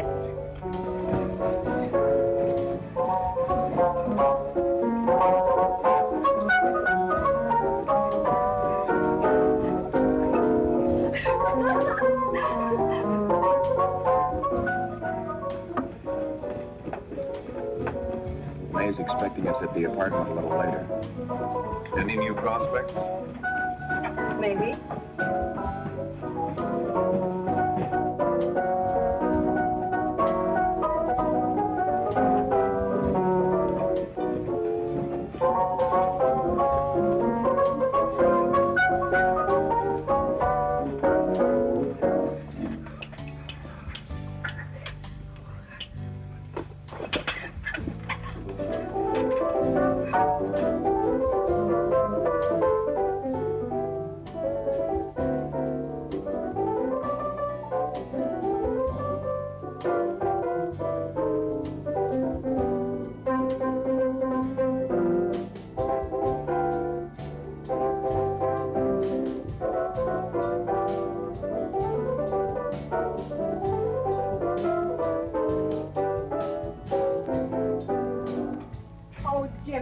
You're wonderful.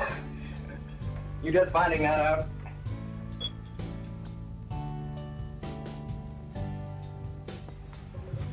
Why can't we go now? Sure. Hey, kids, we're having a little party up at my girlfriend's apartment. Wouldn't you like to come? Oh, I'd love to. You want to come, don't you, Jimmy? Oh, sure. Any place with you. Well, come along. We can all go in my car.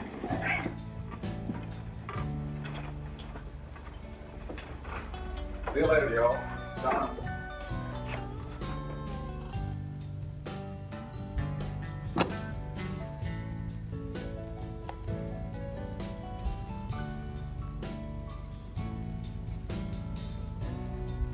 It's sweet of you to help me, Bill. Well, I'll try anything except domestic science. Why, Bill, don't you want to learn something about running your own home?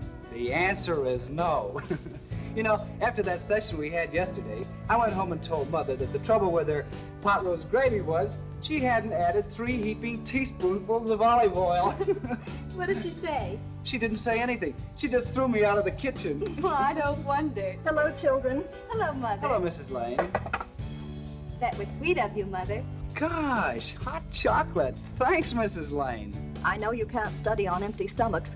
Now then, enjoy yourself. He will. She will too, Mrs. Lane. May I? Oh, thank you, kind sir. You're so very, very kind. Mary, before we do that math, how about reading some of this? It's swell. Romeo and Juliet. Don't you like it? Uh-huh. You know, when I study this, I kind of think of you. I just sort of feel as though you're there beside me. Well, listen.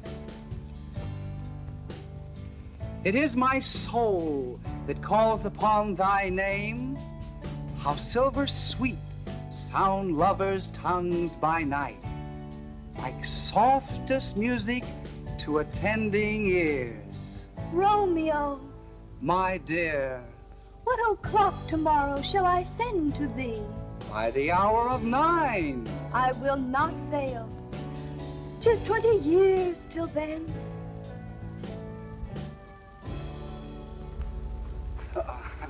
Well, I'll see you tonight, Mary. Goodbye, Mrs. Lane. Goodbye. Well, so long. Gosh, oh! Oh, Bill! Oh, I guess I'm all right. Well, bye. Bye. Hey, Daddy! Oh, Julie. Well, hey. Hey, Dad, you got anything for me? Well, there should be. Don't bother your father every night. Have you? There you are. What made you so late, Bill? I was getting worried. Well, I had to study, Ma. He was not. I saw him out walking with his girl. Bill's got a girl. Got a girlfriend. Ma, make him cut it out. Junior. Well, Bill has got a girl. Quiet. And put that candy away till after dinner. Henry, you shouldn't have given it to him. Well, he has got a girlfriend, and her name is Mary. Yeah, I'll shut you up. Bill, Junior, put that carrying on. Junior. Oh, that's a belong down there, all right there, young. Mary's little lamb, Mary's little lamb. I didn't mean it, Bill, honest, I didn't. Oh, well, what I'm burned up about is that you didn't say Bill had a swell girl. Gee, it must be love. She'd have to be swell for you to like her. You want something. Come on, what is it? Well, it's my model airplane. It won't work. Gosh, Bill, you could fix it. You can fix anything. Okay, I'll fix it. Hey, Dad, read me 20 pictures, will you? Yeah, here we are. Oh, hello, Jimmy. Mary told me to wait and tell her she had to go home. Her mother wanted her to go to the dressmaker with her. Oh, thanks, Jimmy. Must be getting grown up. I see Mary let you have the car. Yeah. Can I take you any place? Well, I wasn't going any place in particular. Well, then, how about driving me over to the show's place with me? I'll buy you a soda. I never drink that stuff. Well, gee, I'll buy you something else.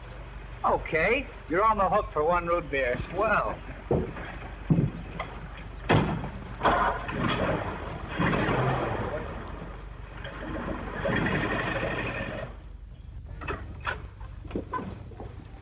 Hi, Bill. Hi, Jimmy. Oh, good to have. Hey, Jimmy. Hello, Jimmy. Hello, Bill. Come on, slide in. Hello, Blanche. Hello, Ralph. How are you? Well, Blanche, how have you been, Ralph? Hello, John. 2 sodas. No, I mean 1 soda and 1 ruby. How's May? Oh, she's fine. We're going up to her apartment a little later. Couldn't Bill come along? Well, don't Come on along, Bill. You'll get a kick out of it. Thanks just the same. Oh, come on, Bill. Carrie won't be jealous. Why, sure. A lot of the kids will be there. It's keen. Well, I don't know. I really should. Well, okay.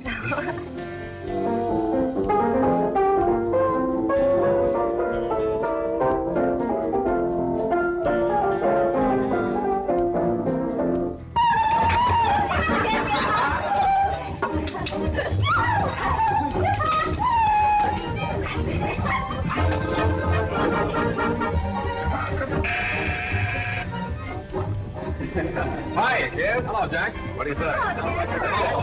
Yeah, come on in.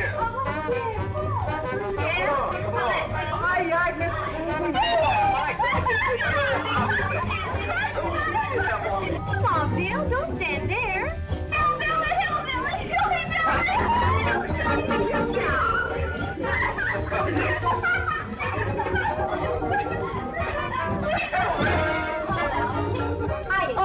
Meg, this is Bill Harper. He's okay. Hello. Well, if you say so, it's all right with me. I'll be back in a minute. Hiya, kids. How you doing?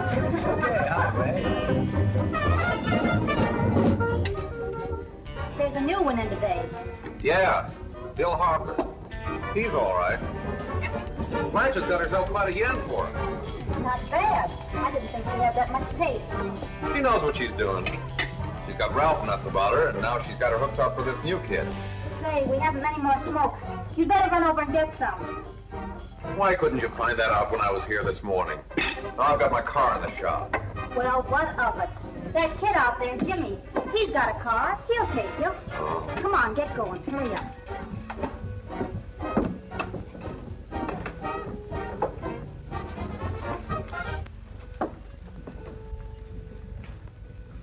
Hey, Jimmy. Yep. I've got to run over to Cedar Avenue for a minute. You've got a car, haven't you? Well, yeah, my sister's. Mind giving me a lift? Why, sure. Come on. Okay.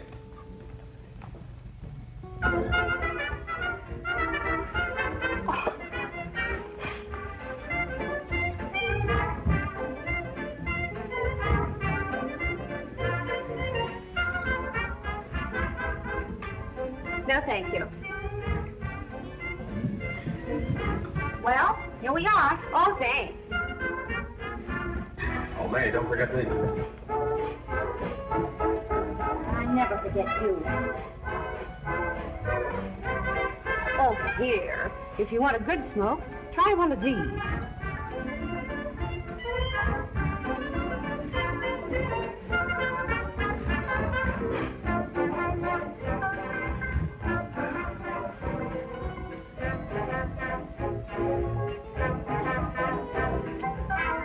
I thought you were a squirt. Of course, if you're afraid. That's better. That's more like it. I know you like that. Really, you will. Now just take a puff of that.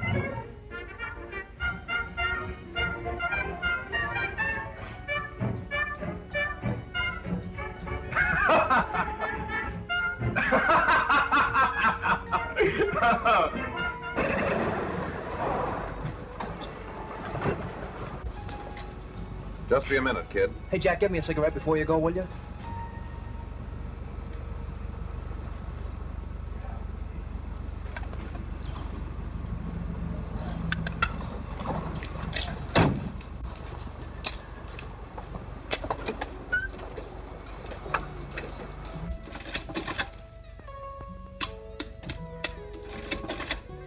Hello, Jack.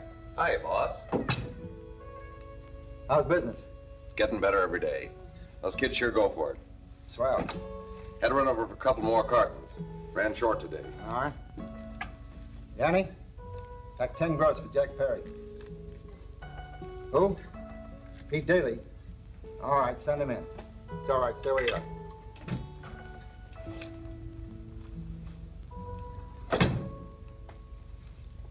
I want to talk to you. All right, go ahead. Jack's okay. What's the beef? Listen, you never heard no beef when I had to sell that rotten gin. You're after the dough, aren't you? Yeah, but I don't need dough that bad. Taking 2-bit pieces from kids. There are millions of 2-bit pieces just begging to be taken. Don't be a dope.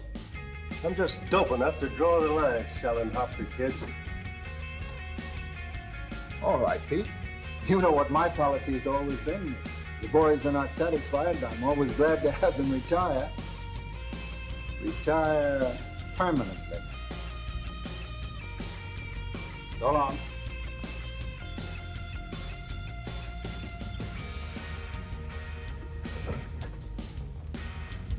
I only wish you had a couple of kids so I could... Get out! All right, Jack, pick up your stuff from down here. They'll be ready by now. Okay, well.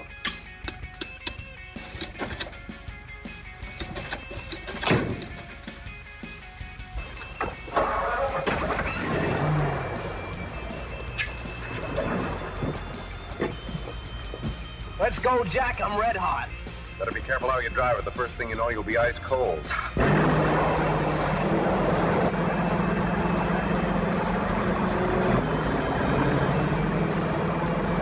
Take it easy, kid. Slow down. You'll kill somebody.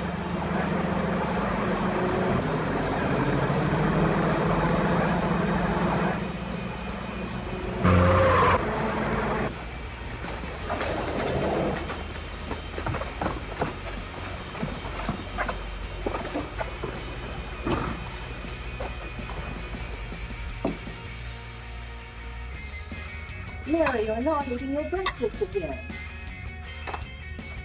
Bill Harper hasn't been around lately. Anything wrong between you two? Why should there be anything wrong? It shouldn't be, I'm sure. And whatever it is isn't serious, I know. I'm sorry, Mother, for snapping at you like that. Don't worry about it, dear. Why don't you speak frankly to Bill? He'll be honest whatever the trouble is. I'm sure Bill Harper never lied about anything. Yes, that's right. Bill's mother says he never lies. There, you see? You think it'd be all right if I speak to him about it? Why, of course. Oh, Jimmy. Sit down, darling, and I'll have your breakfast for you in a moment.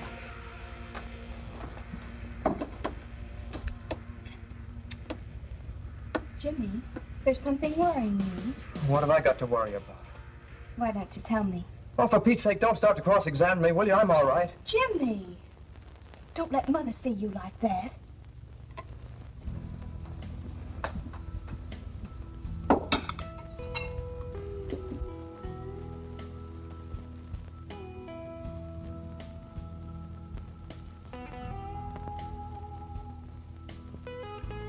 There is no doubt that there is an organized gang distributing the narcotic to students, not only in my school, but all over the city. You government men have got to find some way to put an end to it. Of course, I agree with you, Dr. Carroll. But do you realize that marijuana is not like other forms of dope? You see, it grows wild in almost every state in the Union. Therefore, there is practically no interstate commerce in the drug. As a result, the government's hands are tied.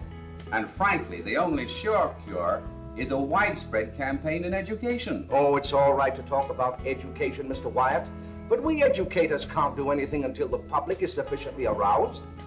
Let me show you something. In 1930, the records on marijuana in the Washington office of the Narcotics Division scarcely filled a small folder like this. Today, they fill cabinets.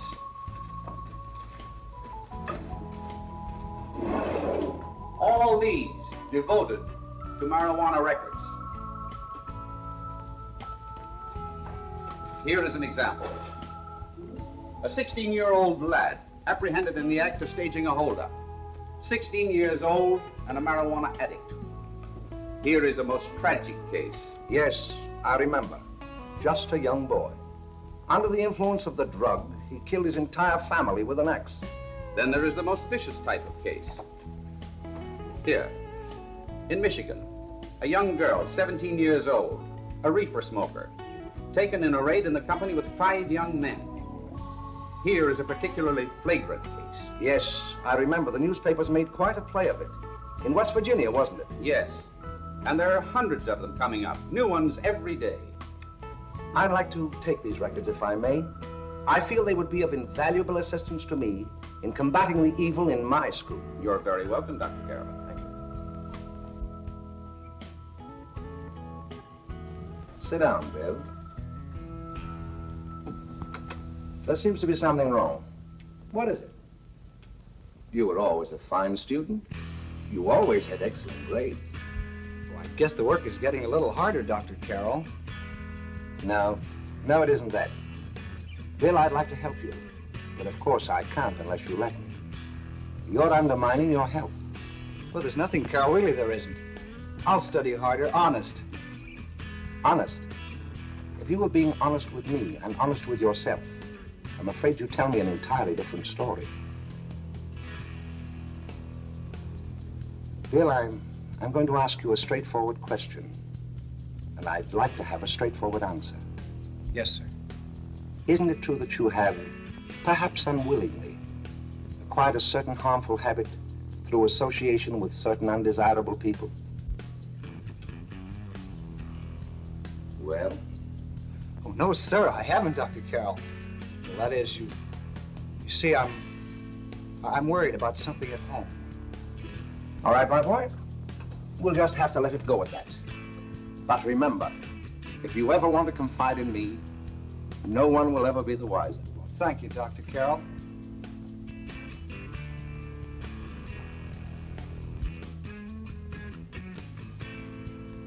Hello, Mary. You want to play a set? Thanks, Teddy, but I'm waiting for someone. Well, if you're waiting for Bill, he hasn't been here for weeks.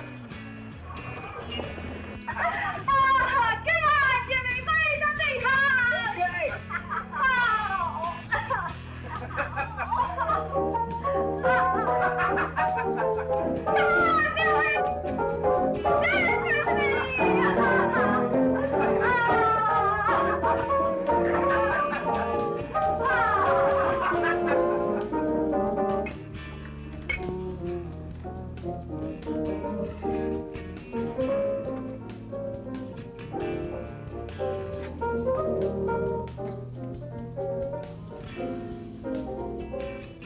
Didn't take that new kid long to catch on.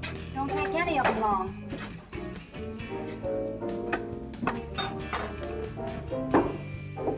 Say, don't you ever get fed? You're feeding me, can't you see?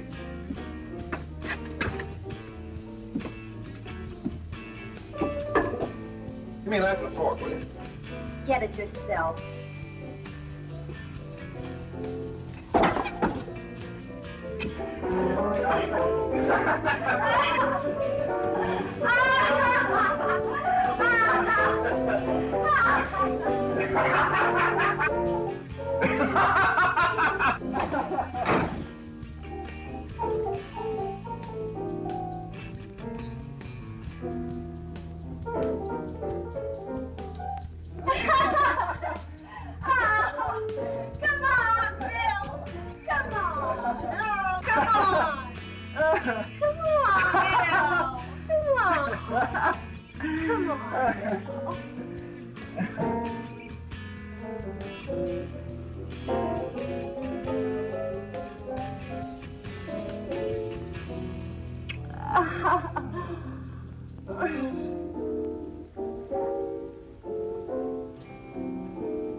Good morning, miss. We're from the police department.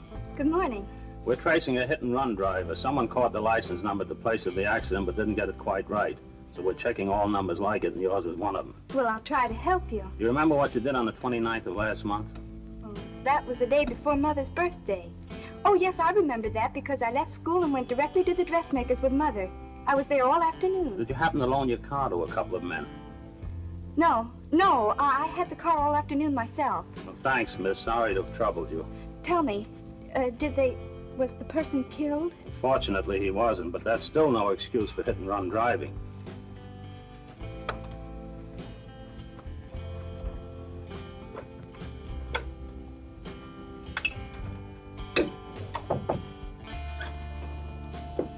Jimmy Lane been here today? He was in. He went over to May's place. You know where that is. Well, he was going to wait for me here, so he didn't give me May's address. Are you sure Jimmy didn't leave any message for me? Mary? No, he didn't. But I guess you're okay. I'll write it down for you.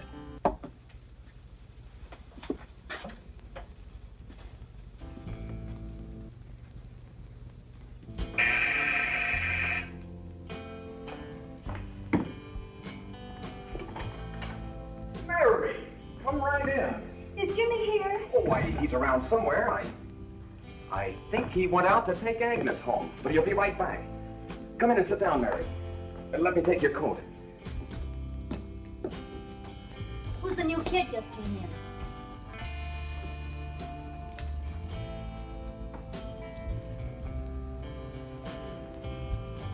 Oh, it's that gal that Ralph's gone overboard for. It's funny, we've never been able to get her up here before.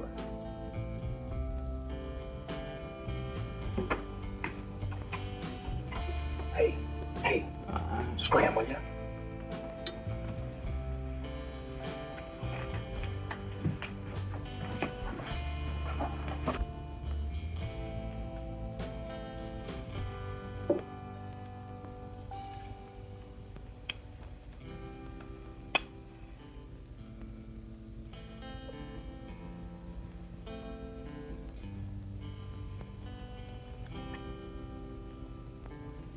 Smoke, Mary?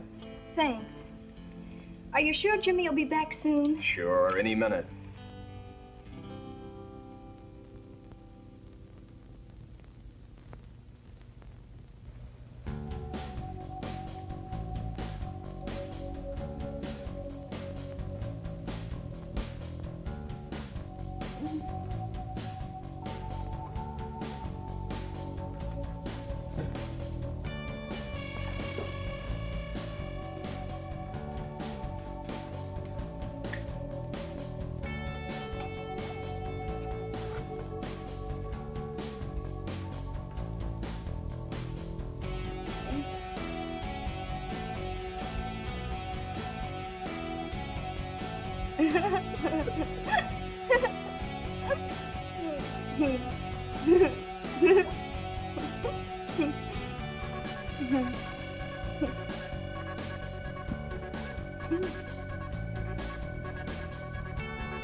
Say, what's the matter? Am I an orphan?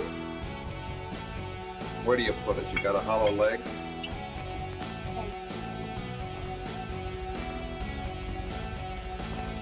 How do you feel, Mary?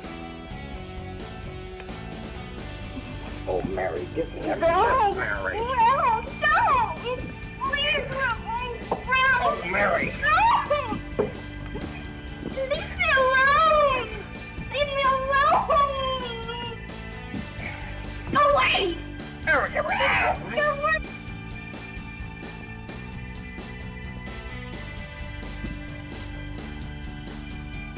Leave me alone!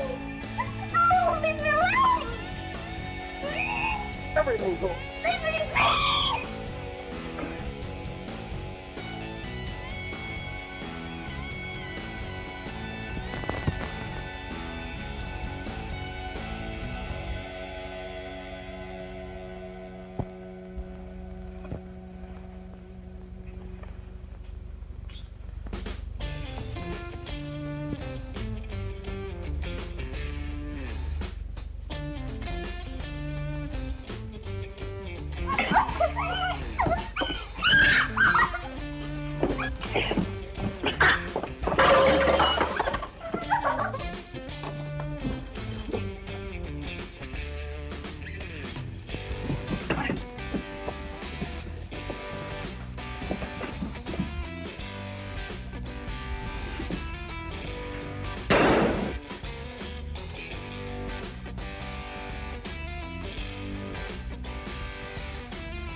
Jack, is she all right?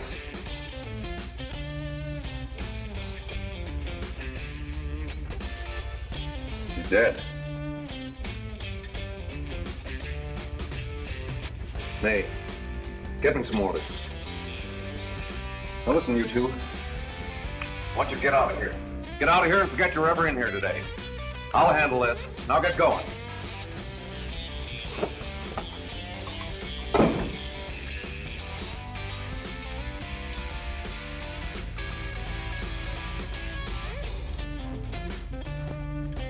Give it to me.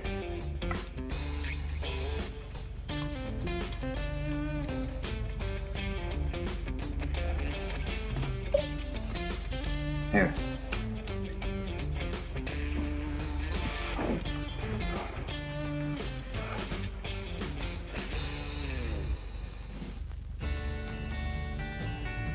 Harry.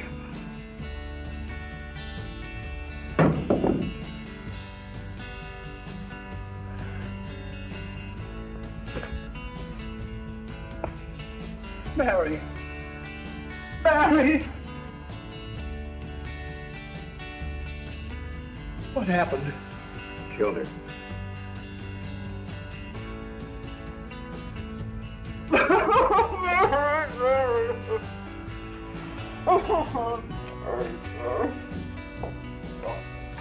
Look, after I scram, you call the cops. And this is your story. Remember it. These two kids came up here for a couple of beers. You were out in the kitchen, you heard the shots. When you got in here, that's what you found. Just stick to that story. Mary. Mary, speak to me. Mary.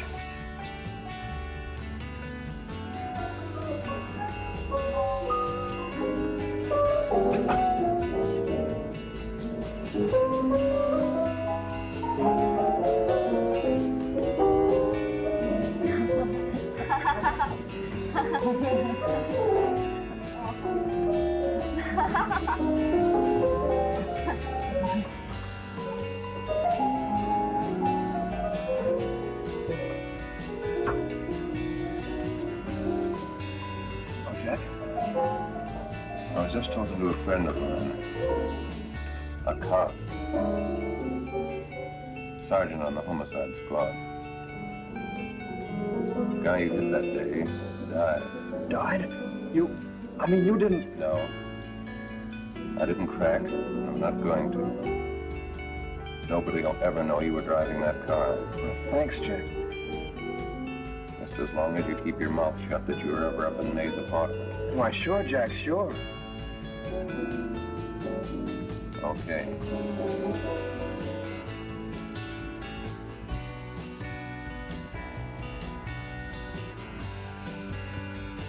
Your Honor, I'd like to recall Dr. Alfred Carroll to the stand. Call Dr. Alfred Carroll to the stand.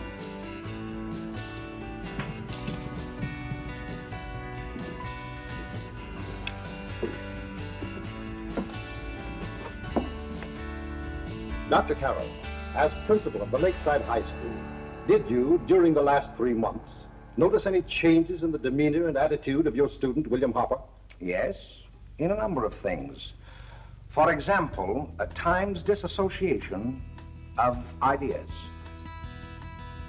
In another instance, I happened to attend the recent interscholastic tennis matches. And while Bill Hopper had been considered an exceedingly good player, I saw him miss the ball by as much as 3 or 4 feet. This, I understand, could be attributed to the use of marijuana. It causes errors in time and space. Objection, Your Honor. The witness isn't qualified to express opinions upon the effect of narcotics. Sustained. Dr. Carroll has been called merely as a character witness. Well, then, although you didn't know to your own knowledge that the defendant was using marijuana, did you notice any changes that would lead you to believe, as an educator, that he was under some severe mental strain, which might possibly have been induced by some drug? Yes, I recall distinctly a few weeks ago. It was during a class of English literature. There was a serious discussion of Shakespeare's Romeo and Juliet, when he suddenly burst into an uncontrollable fit of hysterical laughter. Oh, by the way, Dr. Carroll, 6 months ago, what would have been your opinion regarding the character of my client?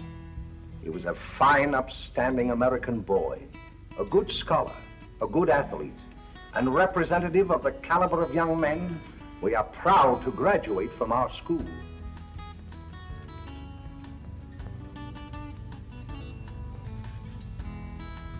Oh, snap out of it, will you? It's not our fault. Why'd I ever bring him up there anyway? He's just a kid. I can't hang him. Shut up, shut up! Why don't you let yourself go? Talk. Go off your nut and have me that way, too. It was his own fault, wasn't it? Shut up! They've got us hidden out, haven't they? The cops can't find us. Jack, I want to get out of this place. You're gonna stay here as long as we have to keep those two out there undercover. Until the trial's over. The boss gets a better idea. But they're getting on my nerves. It can't last much longer. I'm not worried about her.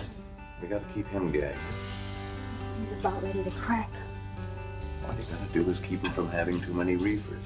Any day now, that punk will get hot. He'll probably spill and tell all he knows if he gets the chance.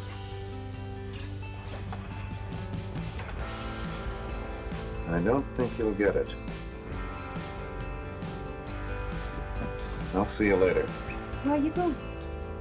I'm gonna see the boss.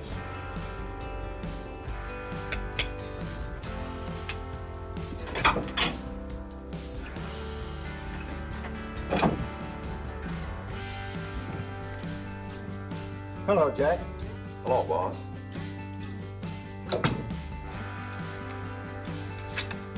What are we gonna do about that Wiley guy? Still jittery, huh? I don't know what the punk's gonna do. Keep feeding him those hot sticks. That's what May's been doing. That's no good. I got a hunch that he's due to crack when that Harper verdict comes in. He's on the tee. He's liable to take a powder on us and blow his topper to the DA. You mean you think we'd all be better off if he never heard the verdict? Well, what are you waiting for?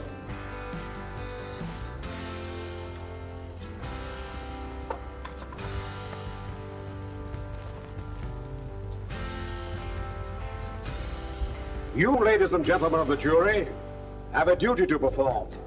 A duty to yourselves and to our community. Mary Lane is dead. The evidence you've heard at this trial could not have failed to convince you of the guilt of the defendant. By his own admission, he pressed the trigger of the weapon that sent lovely and innocent Mary Lane to a tragic and untimely death. We are not so much concerned about the motives behind the deed as to the deed itself.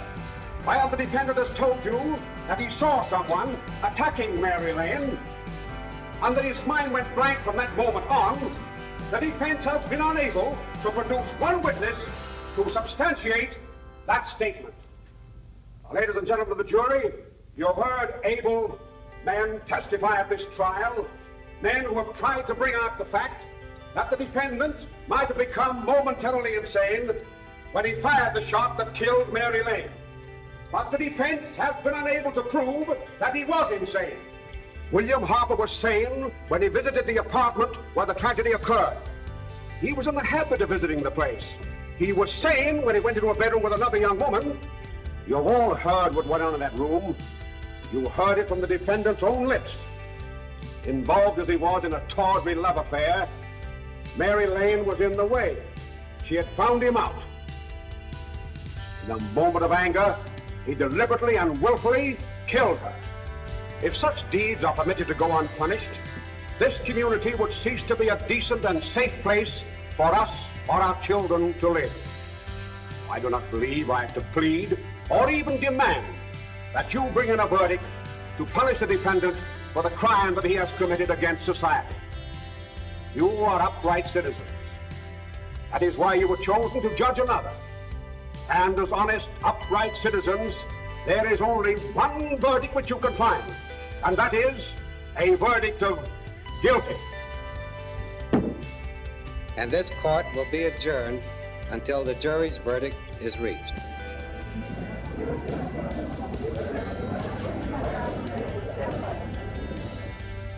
I suppose you all feel the same about this case.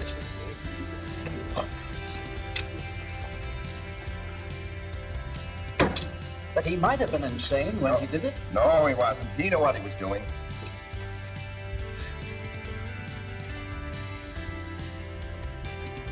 But supposing he was insane? You can never make me believe it nor anybody else. We'll take a first vote.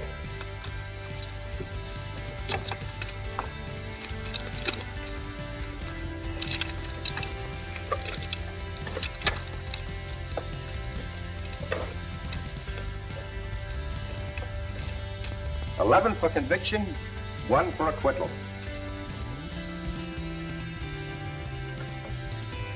But there's a reasonable doubt about the boy's sanity. We can't. No doubt about the fact that he murdered her. He admitted it himself. That wasn't the first time he was there.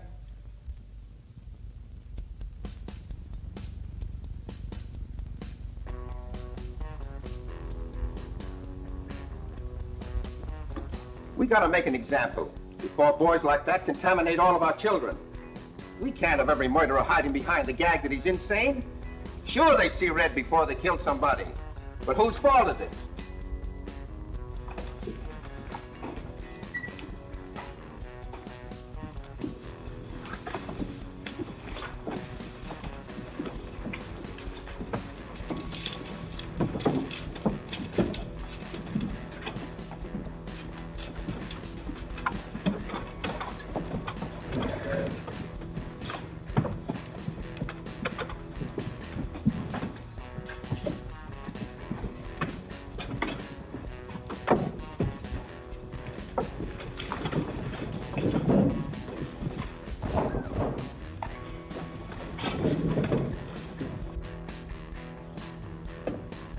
Have you reached a verdict?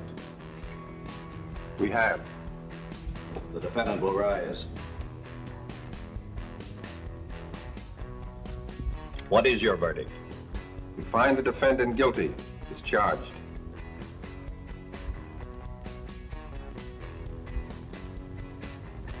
No.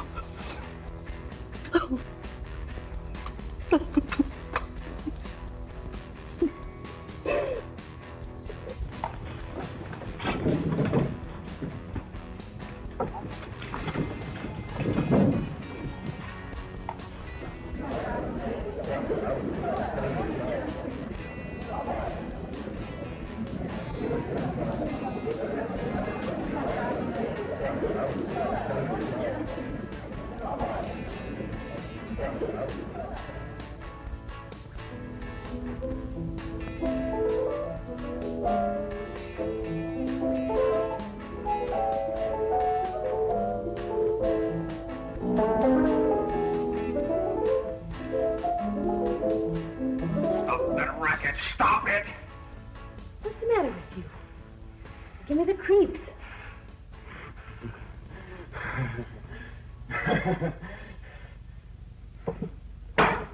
May! May! What do you want? Bring me some reapers.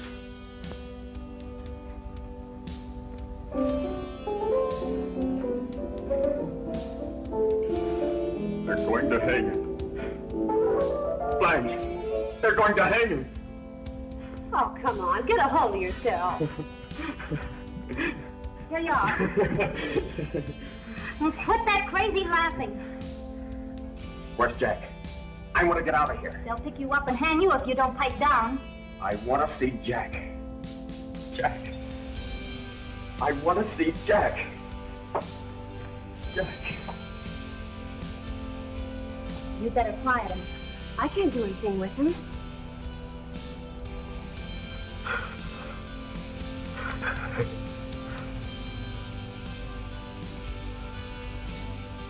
I've got to see Jack.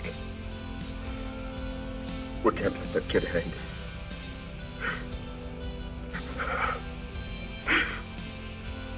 He'll be here. Don't worry. He'll be here in a little while. I've got to see him. I've got to see him. Come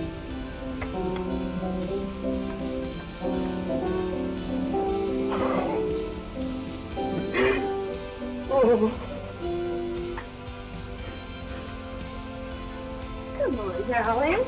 Everything will be over soon. You want me to play something for you? Yeah. Yeah, that's it. Play something. All right. Come on.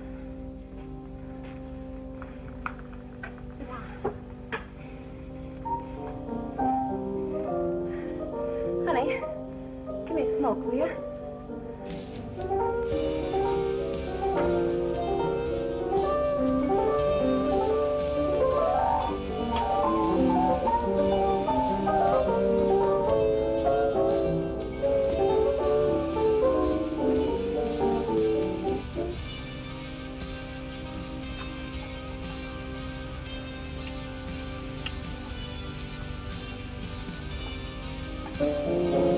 Master. Master! Play faster.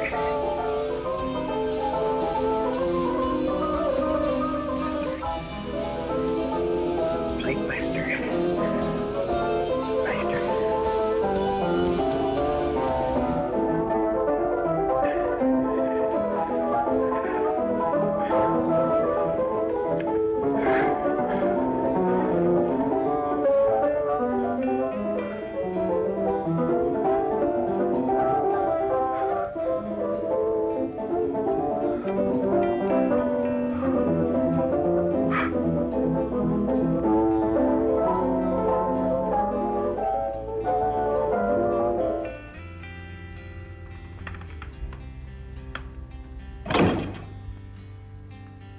I know what you want. You want to kill me. You're crazy.